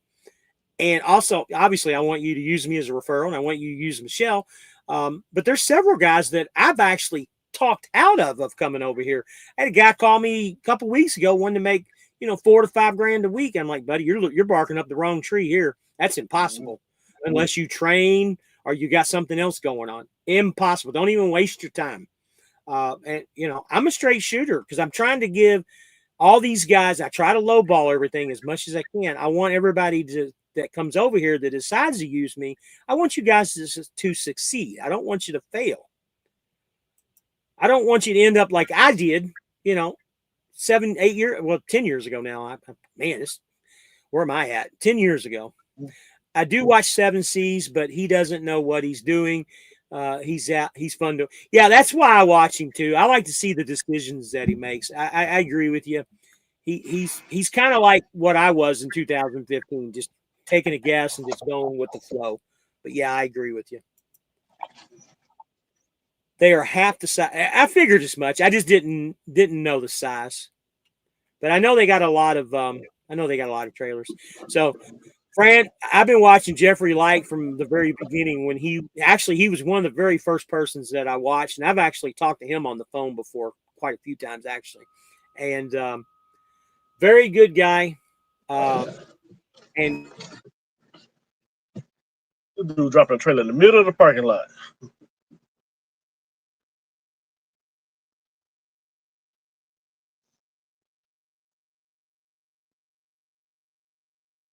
Thank you, froze up.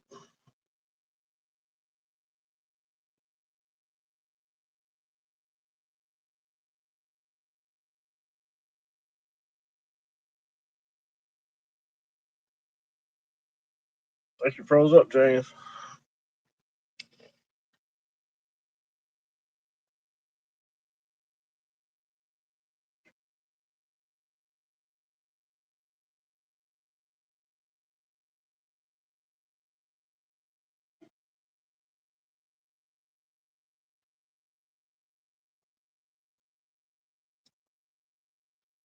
Yep, I think James froze up. I went off.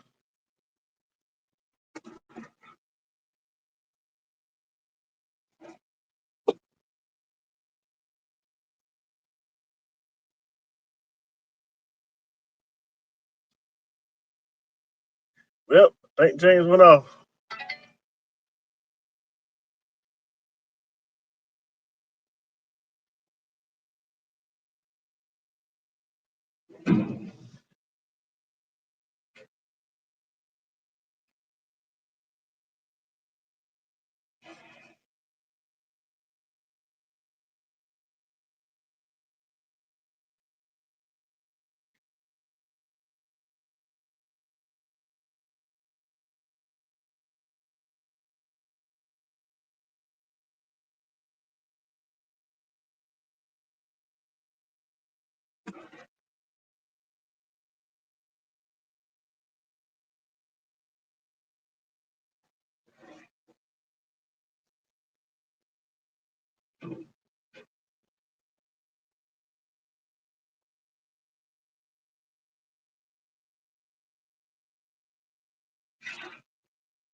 all right, I'm back, guys. There you go. Chuck, I apologize, guys. But yeah, Jeffrey Light, I've been watching him for a long time.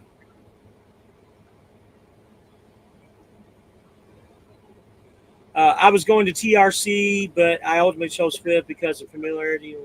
Yeah, I've you watch TRC because of Bonehead Truckers. I know. I don't know anything about them. Trucker Dan, getting your own authority is good if you can get contract freight. If you run the spot market, it's a lot tougher. Yeah. So 2 other guys to watch is Cash is King and DIY Semi. DIY Semi has his own authority, and I don't know who Cash works for. He never tells, but I got a feeling he runs under DIY's authority. I don't know that for a fact, but they're really good friends, and they got a lot of good information too. And that's kind of the thing that Cash said in a couple of his videos this week is he's been running the same 3 loads all summer, and it's worked for him. And it's almost like running contract freight because he's running the exact same thing every week. Fran says, business, you ain't supposed to know anything. You're learned by doing it, making mistakes and learning them. Business can't be. But, Fran, I agree with you 1,000%. You just got to jump in and make it work. And the last time in 21 when I did this, that's exactly what I did. I jumped in and just made it work. I don't run spot market except to get back home. If need to, that's what it's for. Yep, I agree. Chris says we lost Rabbit. Yeah, you lost me for a few minutes. Yeah. Commercial break. Middle of a parking lot. No, truck decided to take a start. This power inverter is only like a 2,000 watt power inverter, and when the truck starts, obviously it needs to be charged, and it shuts everything down. It just happened, just like that. So rig pick, I've been driving since 2005. That's when I got my CDL. So actually just a little bit over 20 years. I think it was May of 2005, if I'm not mistaken. I did a lot of local. Yeah, I did a lot of local work. I was the Bud guy for a long time, and then I did Miller Coors. I got about 10 years of doing local stuff like that. And then I got a lot of years in between where I just got completely out. Like 2015, I didn't get back into it again until 21. So I had about 6 years that I just stayed out of it. Once again, Rabbit's MIA. Yeah, I was MIA for a few. Amazon backed into James. It's disconnected. Yeah, that's right. Could possibly be, man. You got to watch out for the turbines, man. Hey, why you playing it? It's somebody that dropped the Amazon trailer right in front of me. They swapping trailers right in front of me. It's an Amazon trailer right in front of me. They dropping trailers. Oh, they're dropping. Okay, they're swapping out trailers. Yeah, they swapping trailers right in front of me. That's why I'm looking out the window. Like, what the world I seen the dude dropping the trailer right in front of me? No, it's not. It's not raining any longer. It's just my truck decided to start. She's laughing at Trey. Fran, you watch Make Sense. She says, I used to. He's boring. Yeah, he is a little boring. There's a lot of guys out there that don't. And you know, and that's one of the things that I try to do on my live is I try to be personable and I try to read all your guys' comments and I try to make it interesting. I mean, honestly, guys, it's really hard to make an interesting YouTube live or YouTube. And that's the struggles that I have with just doing regular videos. There's nothing exciting about what we do. The videos that always get the best, watches is the walk-arounds on trucks. Go back and watch one of the very first videos I did. I did a walk-around on a 2024 Peterbilt when I was with Christensen. I don't remember what the last number is, like 80,000 something views on that in the last 2 years. I got 60,000 of those views within the first 6 months. And it was just a weird situation. But yeah, it's hard to make good content. That was Joe Trey. James, I watched DIY too, and I watched a live not too long ago, and he said, I bet Cash drives for DIY because they live in the same area. Well, DIY lives in Wisconsin, and Cash is in in Minnesota. I'm sorry, Minneapolis. I got a feeling that he works for him. I really do, but it's none of my business, and he don't want to put it out there, so I just speculate. Got you beat by 10 years. It'll be 30 years by the end of the month. Yeah, I really I wish I would have got started in it before when I did. Yeah, I've been doing it for 21 years. 21 years. Wow. Oh, man.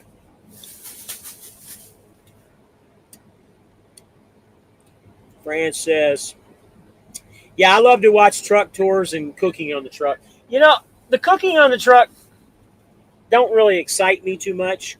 The videos that I like are just everyday common videos, and just I don't like the B-roll videos where they're driving down the road. I could care less about that.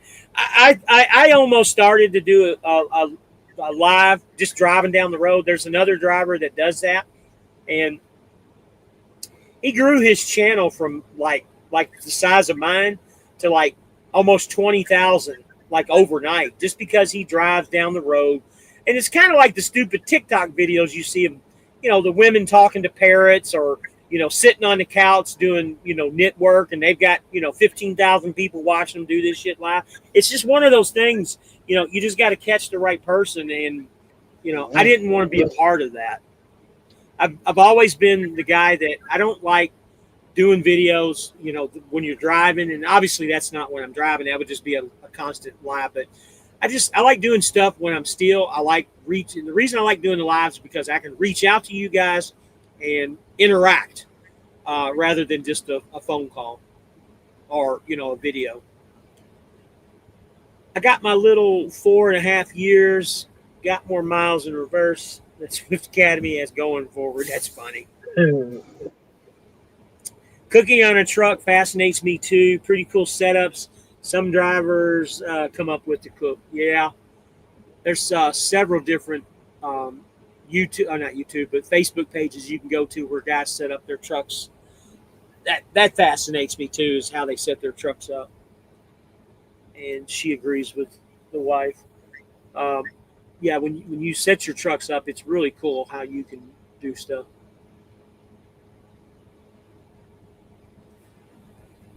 Well, guys, I got to tell you, man, we're almost at 2 hours. It's been a real good live. All right, so here he goes. I watched Slime Pack and Running OTR, who's over at Prime. They show the daily day-to-day, load-to-load. It's interesting to us guys that don't do it. Yeah, and honestly, Chris, that's what got me wanting to get back into it really bad. If you don't watch him, watch Driveline. He's at Prime also. He's pretty good too. There's quite a few good guys over at Prime. I watch a lot of those people too. Slime Pack, she's good, and she's very thorough. She makes me dizzy with some of her cameras that she has on the outside of the mirrors. You know what I'm talking about. It's hard for me to follow sometimes with all the fancy. I mean, she makes her shit like a movie. Like she's already got a camera outside on the curb watching her back up. She had to set out and do it, but it makes it look like it's a movie to where the camera was already there. That's too technical for me, and it makes me dizzy. But yeah, I know what you're saying. Huh? She stay about like 2.5 hours from where I stay at. Have you ever met her? No, I ain't never met her. No. She seemed like a good person. I don't think she she's very cool or whatever. Yeah, but yeah. Like I said at the beginning, guys, I like doing one take videos, and I like doing my lives because I can interact. If it has to do anything with editing, I don't really. That's not me. I don't. A lot of guys edit their videos. I don't. To me, that's just not me. I'm not saying I don't like it, but Trey says he likes Slime Pack. I bet you do like Slime Pack. Driveline is good. Yep. Slime Pack thinks she knows it all, though. Yeah, I get a sense to that, too. Not saying it's bad, but, in her defense, she's been doing, just like Driveline, he's been there for 4 or 5, maybe 6 years. Slime Pack's been there at least 4 years.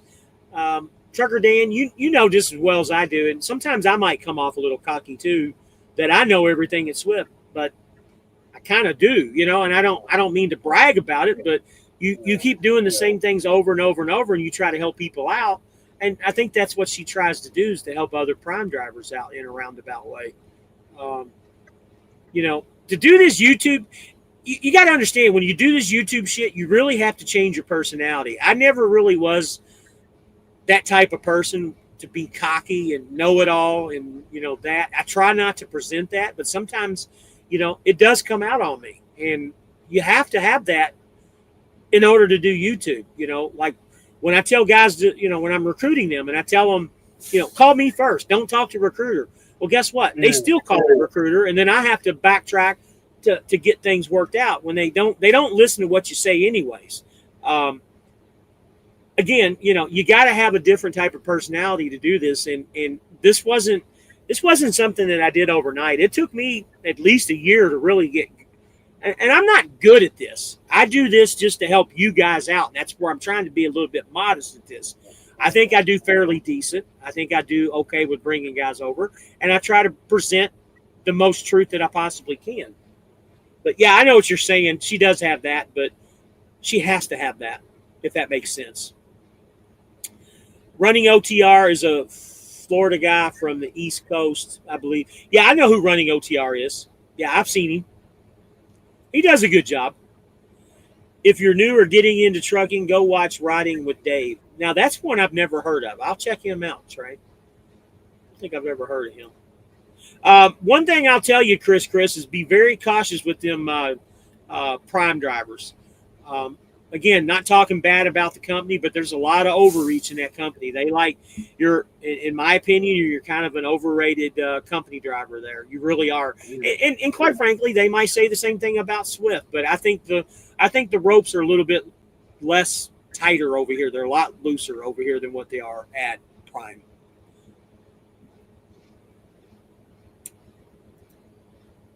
Yeah, those two Prime drivers are very good. Videos are good. Vids are good. Okay. Riding with Dave got me into trucking. He has some good vlogs, but he's local now. So what really got me wanting to get back into it was Driveline. When him and his wife were teaming as a couple, it really got me into that. And like I said before, guys, this was, right around during COVID. I actually went to Prime, went there 1 week through their training, went through it all, and they were talking the mask bullshit, the shot bullshit with COVID and all that crap. And I wasn't about that. I called the wife, told her to come get me. It wasn't for me, and I ended up leaving. So Prime wasn't for me. She's nice. I'm assuming you're talking about Slime Pack. I bet you are. Yeah, she's nice. But she thinks if you don't do it her way, then you're doing it wrong. I got to tell you, buddy, I'm the same way, man. If you don't do it my way, I think you're doing it the wrong way. Like I said, man, it's the personality. When you do this YouTube shit, you gotta. I guess you don't have to have it, but you kind of get it. I guess maybe it's inherited, or maybe you gain that knowledge, or you gain that person. I don't know what I'm trying to say here, but yeah, I'm the same way, Dan. Just to be flat honest with you, I'm the same way. And the wife, she's. Leave the strong female drivers alone. Love the women drivers. The women have to be cocky because there's no so much testosterone. Absolutely. Nicole, I've told you about Slime Pack before. She's good at what she does, and I do agree with Dan. Don't get me wrong. She don't like it when you don't do it her way, but she does a good job. She makes good money too. But what a lot of you guys don't realize, I don't know how many subscribers she's got. I think she's gotten 100,000, don't she? So she got a good little bit. Yeah, she had quite a few of those subscribers before she ever went to Prime. She had a pretty big YouTube, I mean, she was in a car club, so that's how she started. Because she was in the car. She in a car club out of Fayetteville, North Carolina. Buddy, and, I guarantee you, she's making $20,000 a month just off of YouTube. Yeah. She don't need to drive; it's just a hobby for her. Yeah. Then you have the one. Then you have the one vlog that are unrealistic, and they disappear on YouTube, like Cheese and Kiwi. Yeah, a good one was what the hell was his name? He ended up he's been in many companies. He even tried Swift out. He would always do his videos, and then when he would fail, he'd pull his videos off, and then he became a cruise person where they bring people on cruises and stuff. What's it called? Travel agent. He was a travel agent for the cruise companies. So, God, what was his name? If you guys know who it is, tell me. I know you guys know. He was pretty decent at the time, a couple years ago. I don't get that vibe from her. The only thing I don't like is her showing of body parts. Other than that, the vids are good. Well, Fran, she does that. That's why her channel's so big. Because she shows her body parts. Um, Not saying I agree with it, but unfortunately, men truck drivers are very thirsty, and that's what works for. Well, I mean, seriously, that's what works Yeah, for her. yeah, Why she does what she yeah. does. Not saying I agree with it, but we all have a stick, man, and that's hers. And the wife agrees with her. We know why. Nicole, we've talked about it in the past too with many people. She agrees. That's her thing, though. That's what she does. She brings the guys in to watch her. Um, I was going to do tanker at Prime in 2022 lease, and the way the recruiter was talking, I knew it wasn't going to work because you're not really a contractor if you don't say so in the hometown. Yep, absolutely. And Trucker Dan agrees. He does like her videos. I just think there is more than one way to do it. There's always ways to do it, and again, like I said, with the personality and stuff, I'm trying to with all these new guys that I'm bringing aboard. I try to talk to these guys as much as I can, at least once or twice a week. I don't always get to call them, but I try to, and I learn from them just as much as they learn from me. I had one the other day. I can't remember what it was that they did, but they taught me something the other day. I'm like, really? What was it? Me and Michelle talked about it on the live too, and I don't even remember what it was now. See, that just shows you where my brain is. I'm losing it. But you can always learn from the new guys. And Yeah. I do. She got a good sense of humor because she takes a lot of backlash from SoCal with no problem. You got to take the backlash, and that's kind of what I went through a few months back. And with the post that we talked about earlier from a certain person, you take these backlashes as much as you can. And, these guys that do these things, they got to remember where they come from, where they started at. I can't say where he started at, but he's been here. He knows it. And he did pretty well over here, too. At least I think he did. You can say the same for Roadrunner Naya. Yeah, she's somebody I haven't seen in a while, and I agree with you. She likes to show her body off, but she hasn't done a video in a long time that I've seen. Everybody just thinks that Roadrunner Naya is the shit. I don't think she's all that. Do you, Jonah? I ain't seen her videos in a while. I was watching her videos like here and there, but I wasn't watching them like that. A lot of guys get so thirsty over her. I don't see anything in her. Chris, we don't need to see any rap about her. Yeah, that you don't have to worry about. I'll be putting a stripper pole here in the truck, man.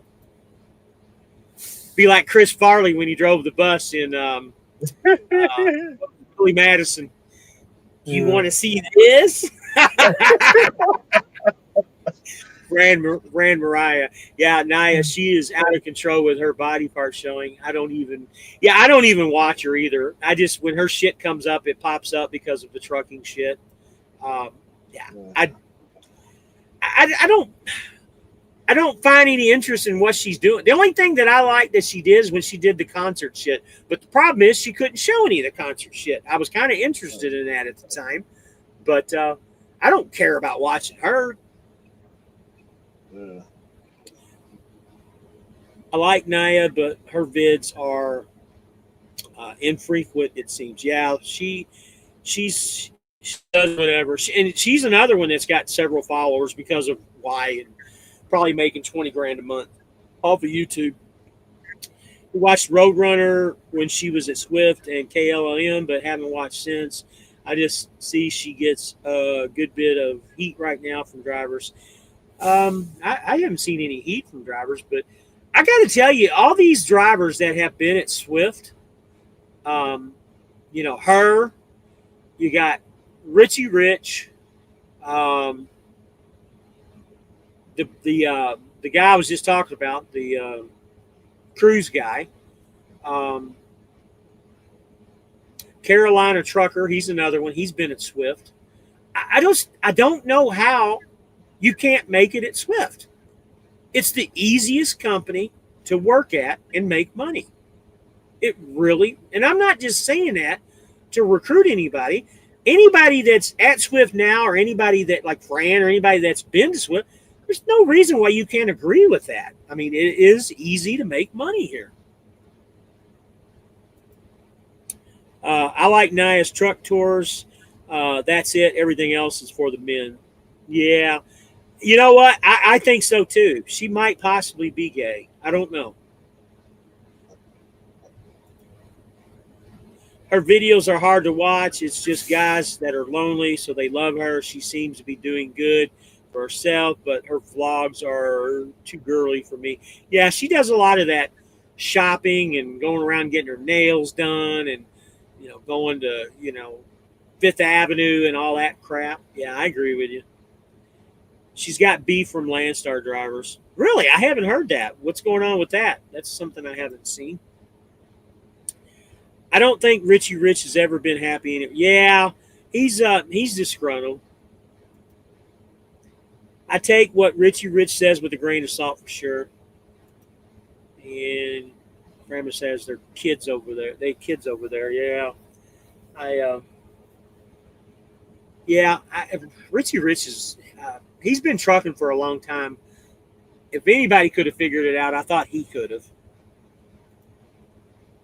Ram Ryer, Richie is a loser and he should not be in trucking. Period. He is unlucky. Yeah, he's got a lot of things going against him. He turned his. Yeah, I think he had. I want to say he had Tyson now, if I'm not mistaken. He had what? I said I think he had Tyson right now, if I'm not mistaken. Yep, that's exactly where he's at.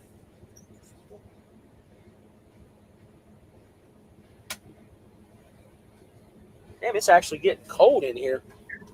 It's actually nice out. I mean, shit, it was like 80 degrees earlier where I'm at. And it's kind of nice down south. Yeah, that's how it was yesterday when I was down there. 35 degrees up in Detroit last night. Man. Watch that truck tour. She went live about it. Yeah, I saw it when she did it. I saw it live. That Kenworth. The funny, just to tell you what kind of person she is and how, and again, I'm trying not to talk bad about anybody, but she said, my truck don't even have hood mirrors on it. She had to go have hood mirrors put on it. And I know why. Landstar requires you to have hood mirrors. She's like, I don't know why they didn't have hood mirrors on the truck. Well, guess what? If you get a truck from Lone Mountain, if it's a Kenworth, they don't put hood mirrors on them because they're owner-operator trucks.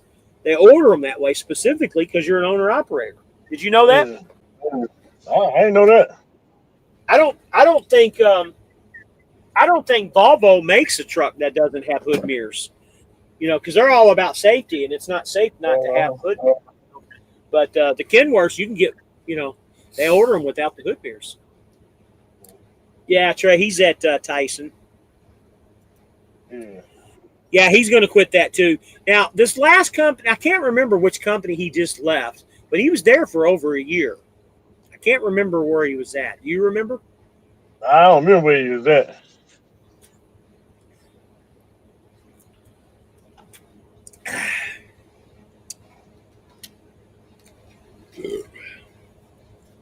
Guys, I don't know what you got going on, Jonah, but I'll stay live as long as you guys want to put up comments. My truck from Lone Mountain didn't even have an air horn. I had to have one installed. God, are you serious? Oh, man. And it's funny because all the new trucks that Lone Mountain has now, they was it new, Trey, or was it a used truck? Because the used truck, it came from a fleet. If it's a new truck, they order them spec'd out pretty good. Lone Mountain trucks don't come with anything. Not the brand new trucks. Those brand new trucks, they're standard. They got nice leather interior and they're loaded up. Oh, so he was at R.E. Garrison. Okay, I did not know that. He's been all over the place. That's why it's hard to figure out. Okay, so it was a 2021, so it wasn't new. So your truck came from a fleet somewhere then, it sounds like. Oh man. Trucker Dan, I like that comment. Wheels sold separately. Yeah. So, got another guy here. Bingo Rider, Swift driver here, looking at leasing. What kind of money? So you're a Swift driver now? So you must be a company driver.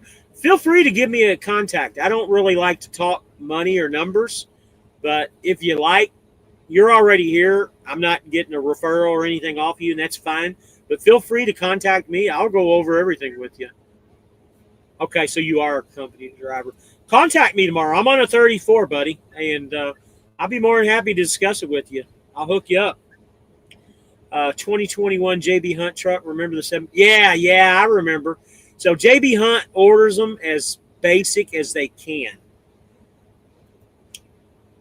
Yes. Call James. It's a lot of factors. Yeah, there's a lot of stuff that goes with it, and honestly I like to not only school you and let you know what to expect. I want to make sure that you're right. I don't mean right for it, but I want to make sure your head's right for it. Let's put it that way more than anything. That, and I want to put you with the right people to come in on this too.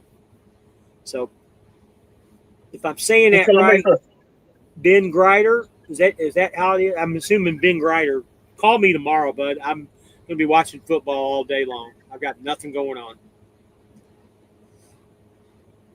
But not going to put a whole lot of stuff out here. Like I said, I'm going to do videos about it, but really excited about this truck.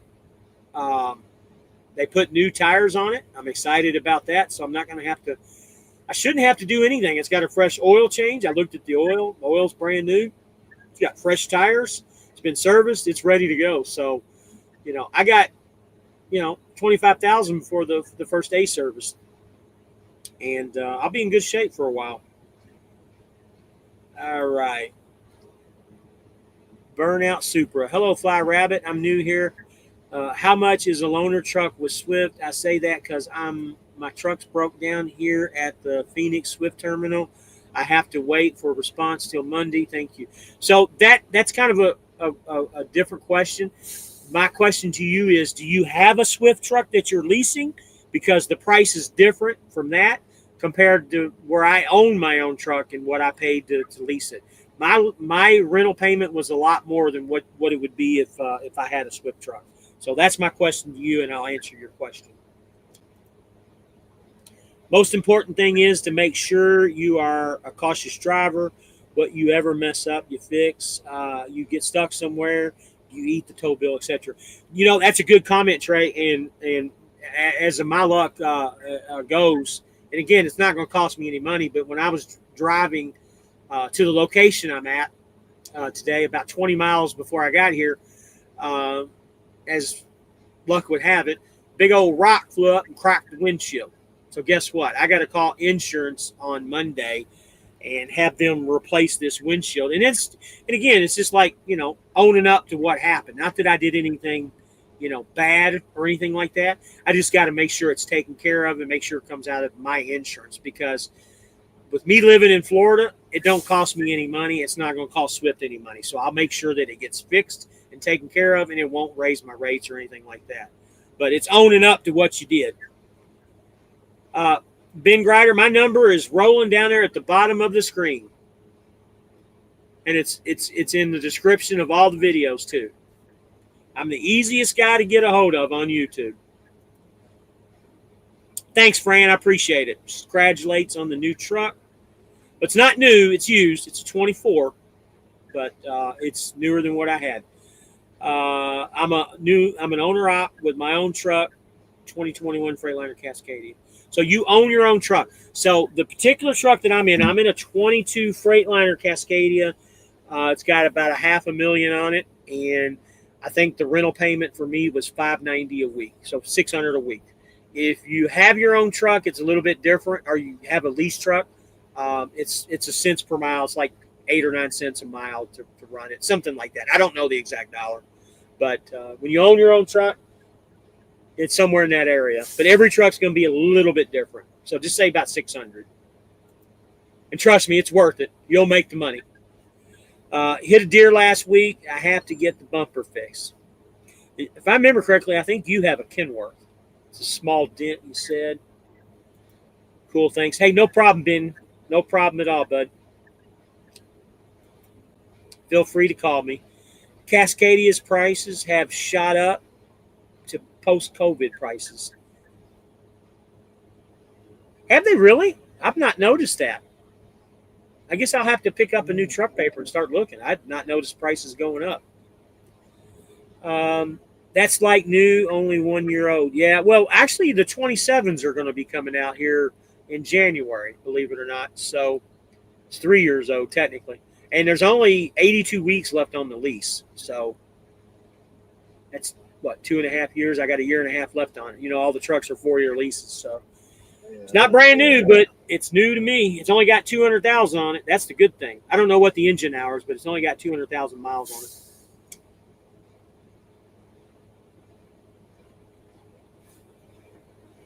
Trucker Dan says, Trey, did you at least get some deer steaks out of it?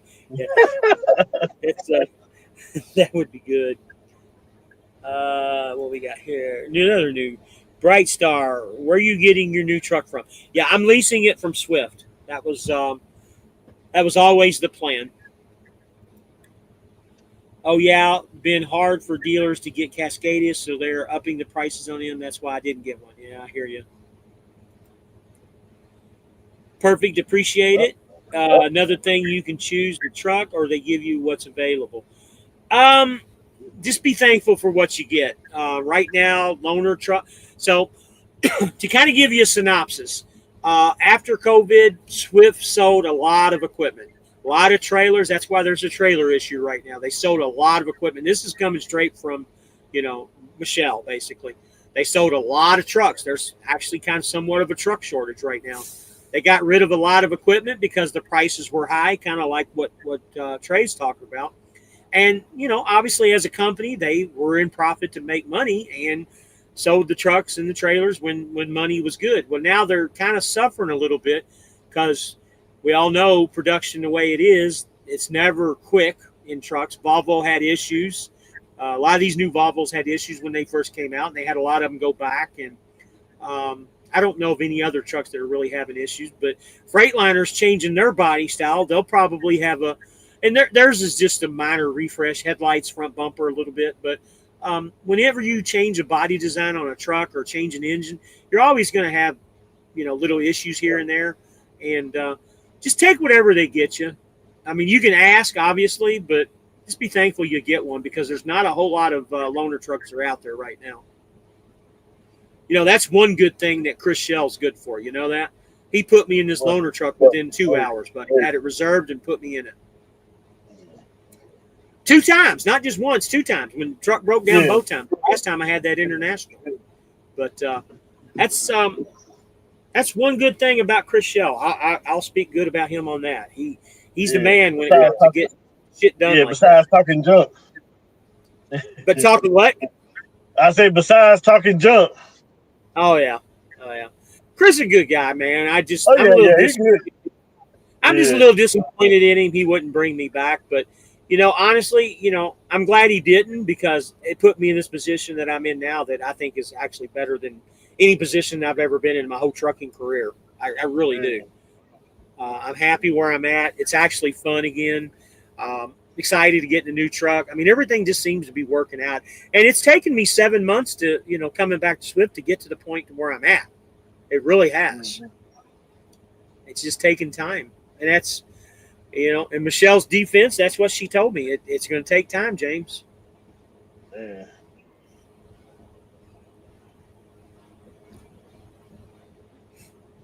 Well, we're at 2 hours and 19 minutes, and I got to tell you, I think this is the longest live that I've done in probably 6 months. So one of my ideas, and I kind of talked to the guys on here a little bit, I kind of want to bring the truck and shit show back and do it on Saturdays like this, like what we're doing. Because, the one guy's not doing the two guys aren't doing the Saturday show anymore. I'm very seriously thinking about bringing that shit show back because we had fun on it. Me and you can do it like we're doing now and bring other drivers in like what we did before. I think that'd be kind of fun, don't you? And you're coming back to Swift next month. Why don't we concentrate on doing that next year besides what we talked about this morning? What we talked about this morning, for one, the shit show is just for fun. We can do 2 shows a week doing this, dude. Yeah, that'll work. Yeah. When I do my lives with Michelle, I've got to do those on Wednesday. But the regular lives I want to do on Thursdays because that's the first day of the week. So you guys are just going to have to look at the post and see when lives are coming out. I know 2 weeks from last Wednesday, me and Michelle will be going live again. And the big thing about that live where you guys want to come in, y'all want to see how the 70% board works. You need to come on that live because I'm going to have a guy that's doing it. He's going to explain everything and try to. He's going to write. I told him specifically write some notes down, write some, some numbers, some prices, and me and him are going to talk about it, and we're going to analyze it as best we can. We're not going to be able to show you the load board. We're not going to be able to show you, what the numbers are, but we can talk about it. And you're just going to have to trust what we're telling you. And like I said earlier, guys, I think he might be onto something. If it doesn't change, it appears that he's going to be making more money than the OTR guys are. That's the way it's looking right now. Because that load that he was picking up, it was only I told you wrong earlier. I think it was going from Albany, Georgia to Ocala, Florida. Was it Albany, Georgia, or was it Atlanta? I can't remember. It wasn't but a few hundred miles. And the load was paying him like $1,300 or $1,400 for 300, 400 miles. So you do the math on that. It was almost like $3 a mile.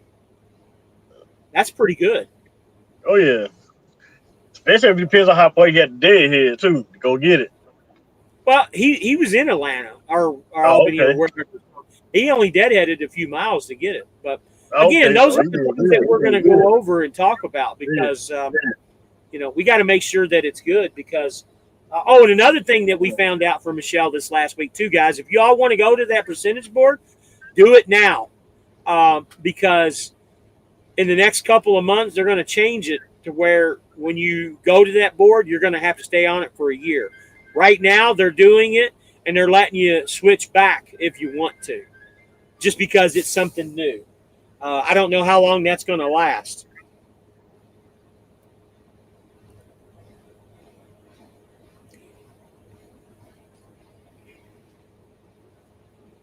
I think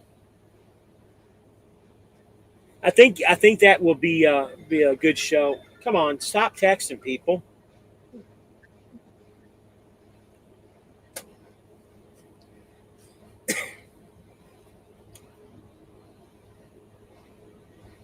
Two hours and 23 minutes, 24 people in here. Anybody got any questions or am I missing anything? Oh, there we go. Man, that deer is ground beef. Okay.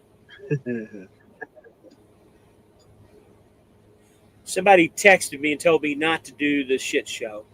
So we might have to change it to a different name. And thinking about it now, I kind of agree with it. We might have to change the name of it. We'll call it the Rabbit Hole like I was going to originally do anyways. Call it the Rabbit Hole Show. The Rabbit Hole Show. How you like that? The Rabbit Hole Show.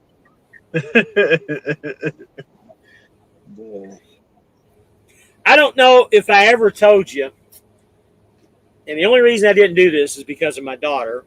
At the time, she was obviously quite a bit younger. But my original plan with Fly Rabbit was a rabbit with a pimp suit with a cane. That was my original hope, Fly Rabbit. And my wife and my daughter talked me out of it, and that's why we kind of went with the rabbit and the rocket. Yeah. So now we can call it the Rabbit Ho Show, like you said, the Ho Show. Wife's gonna be texting me in a minute saying, "No, don't do that either." Fran's gonna be texting me, "Don't do that either." You're gonna be like Roadrunner Knight if you do that shit. Yeah.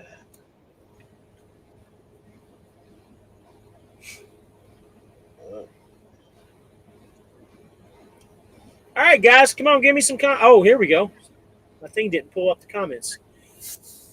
Fran says that's good. Those Lone Mountain trucks don't even have inverters. Yeah, I saw that. I don't know why they don't put inverters in them. Cascadia with 400,000 miles be like 80,000. It's 2023. They were at 60,000 range. Wow. I guess I haven't seen that in a while. So look. Thank you. No problem, Burnout. Burnout Supra. Wow, I got a lot of comments. Let me catch up here. How much does OTR make? Well, the dollar per mile, if you do it that way, it's $1.15 to $1.06 or $1.36, depending on the length of the haul. Then you get your fuel surcharge. This week, fuel surcharge is 0.409, so almost 41 cents. Logan, you asking at Swift, van, reefer, flatbed. Yeah, I don't know the answers to reefer or flatbed. I can only tell you what dry van is. It's a little bit more for those. Can I sell my JB Hunt jockey shorts on there? They are brown in the back and yellow in the front. Ooh. Oh man. What can brown do for you? Yeah, I heard the percentage is going to be pretty good. My first impressions are actually pretty good about it, to be honest with you, Fran, that I've seen. Still confused because it's my first time doing OTR. Yeah, it can be confusing. Give me a call. I'll try to explain it to you, and you can write stuff down. And she's laughing. I'm sure you're laughing at all my comments that I was making. I used to be at CRST. They did 70% as well, but unfortunately, they lost a lot of contract like FedEx, XPO Freight, etc. And they are closed a lot of their terminals. I had to leave. They're not doing too well. Yeah, I heard that about them. I heard they're kind of a lot of companies are struggling. So do we got to go down the rabbit hole this Saturday? Yeah, maybe, man. Maybe. That's what and I almost started a political show, and me and another guy, he ended up getting out of trucking. We were going to do the rabbit hole show, and it never came through. Never came through.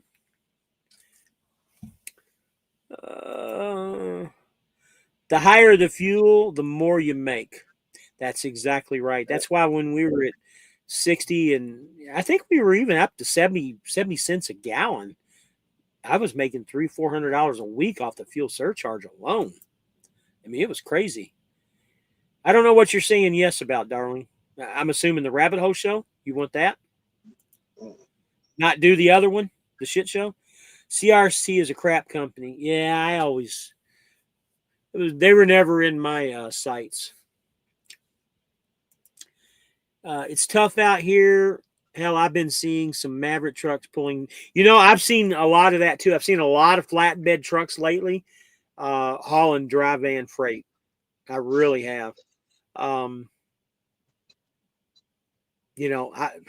Jonah, you did well when you were at Swift. I mean, we've always done well at Swift.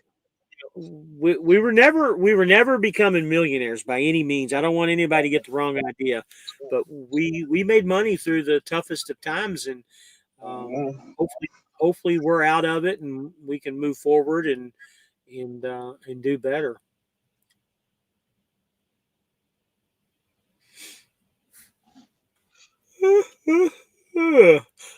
Oh man, I got a lot of nothing to do tomorrow. What's screwed up, and I even asked Michelle, I said, can I get the keys to this truck? Because I'd like to go ahead and switch all my stuff out, and at least that'll be done. And then the only thing I got to do Monday is just sign the lease. She said, no, the recruiter that's in that terminal isn't working today. I'm like, are you kidding me? I thought maybe they'd leave the keys behind. I even went over to the truck, see if it was unlocked, and it's locked. You didn't go to the shop? The shop might have had them. No, the guy that's the guy that's the recruiter here has them. Oh man. I might well, again, the shop ain't gonna let you get in a truck if they don't know it's yours, you know what I mean? Yeah. I thought the cargo doors are open.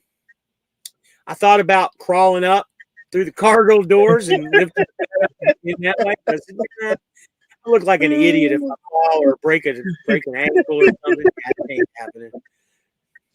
I'll just wait till Monday.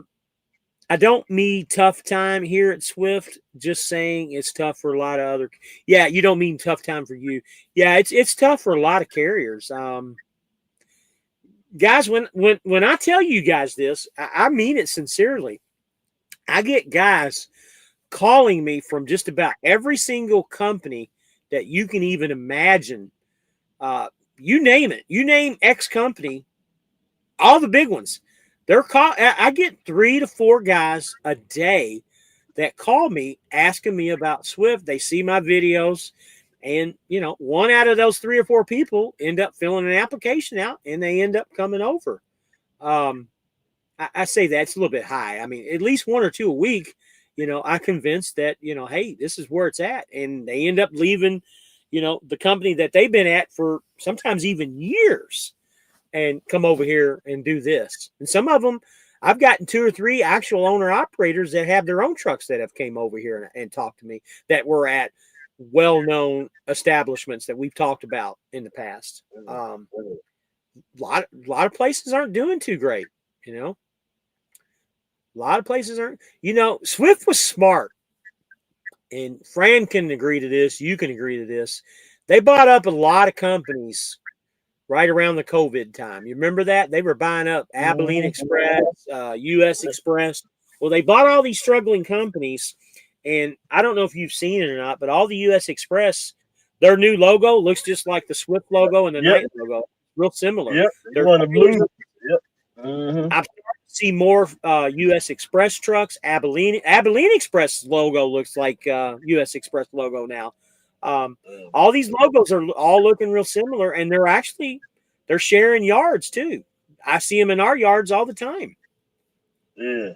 I was at. I was in somewhere. I think I was in Indianapolis the other day, and I was picking up matter of fact, I was picking up rent next door from a night yard, and they had a couple Swift trailers in there.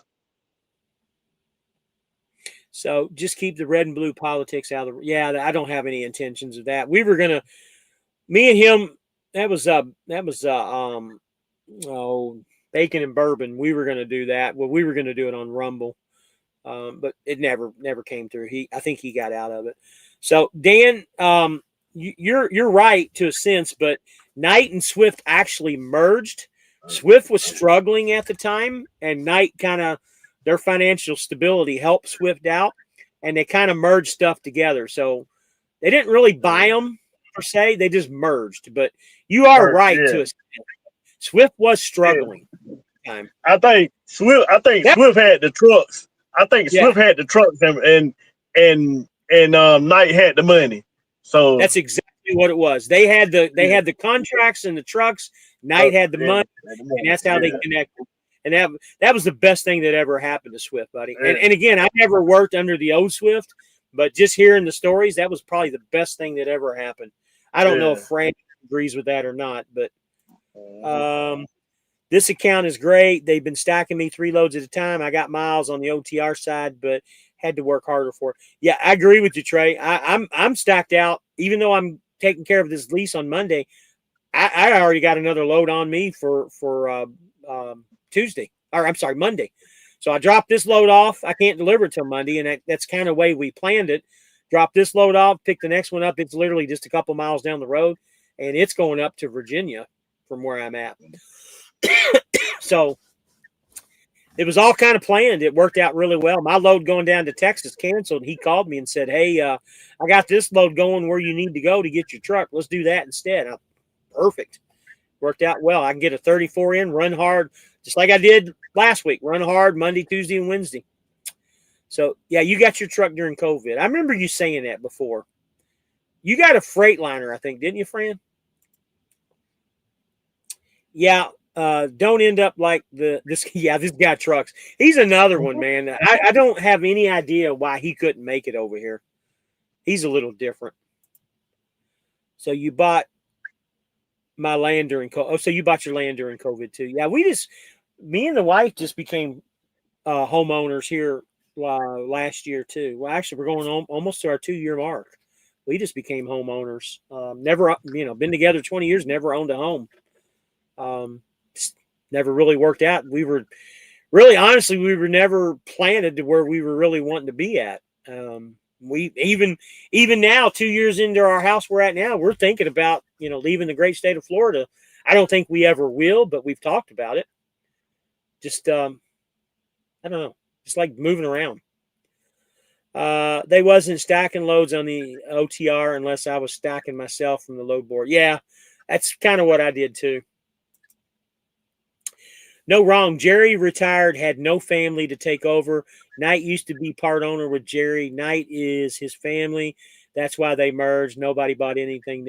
Yeah, that's. You know what? You are absolutely right, because Jerry was a part of the Knight family, and I knew they merged. I just didn't know the extent of it. Yeah. There's your answer, Dan. That's exactly what happened, and I do remember that now. From what I understand, Fran, Jerry was a good guy to work under, and with all the people that he had working for him, I think, from what I understand, he knew everybody by first name basis somehow. I don't know how that ever worked out, but supposedly he did. Supposedly he was a good guy. This guy Trucks could have did the 636 Coors account since he's right there in Colorado. Yeah, absolutely. I mean, he would have killed it on that account. And he probably could have gone home quite a bit too.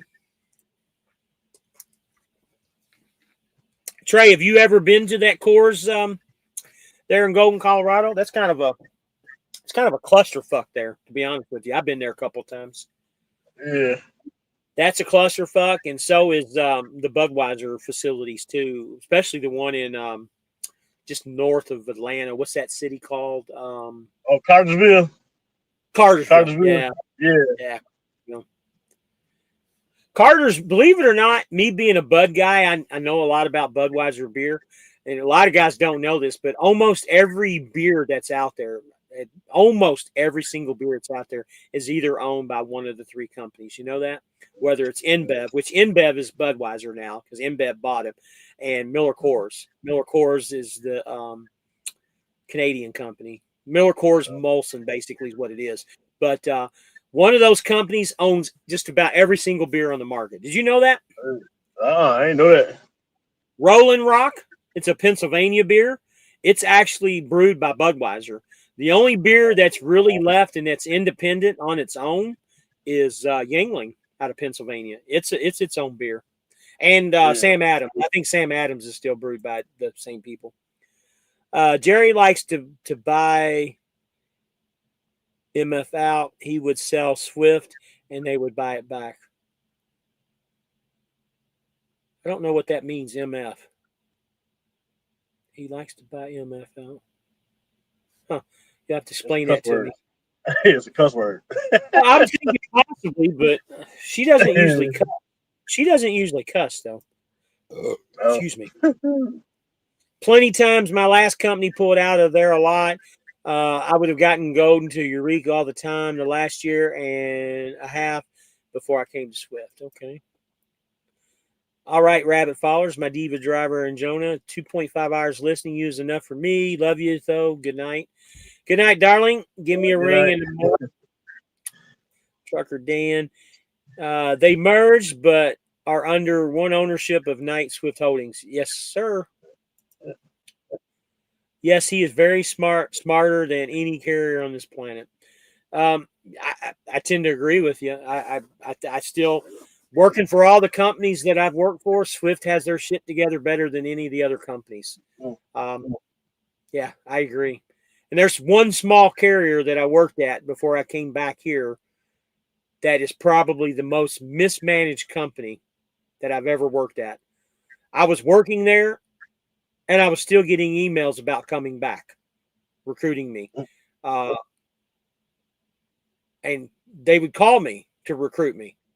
And I'm already here. I'm working. Oh, okay. And they would do that not just once, but once a week. The whole time I was there. That's just one thing. or I would be a bimbo driver, bimbo load to Aurora, and get load out of Golden to West Texas. Bimbo's the bakery shit. Yeah. Yes, that's what you do when you merge. You put it under an umbrella. Yeah. Trey says, but the company has been losing loads, and they never let me get off when I let them. Yeah. What time is it, guys? 9:40. You about tired there, buddy? Oh yeah, I gotta make a couple calls and a few. I'm surprised that they ain't called me yet. It means he sold it before. Swift is his baby. When he wants it back, he will take it back. But this time it's really retired. Yeah. So let me ask you this. I don't know what I was going to ask you. Yeah. I guess maybe we probably should cut her off. Ethan said, finally found a dang parking spot. Yeah, well, we're getting off of here now. Why don't we just cut her off here for the night, bud? Anybody got any last comments or questions? Anything? We're going to cut her off here. Hate to do it. We got 30-something people on here, but Trey wants to know where you're at, Ethan.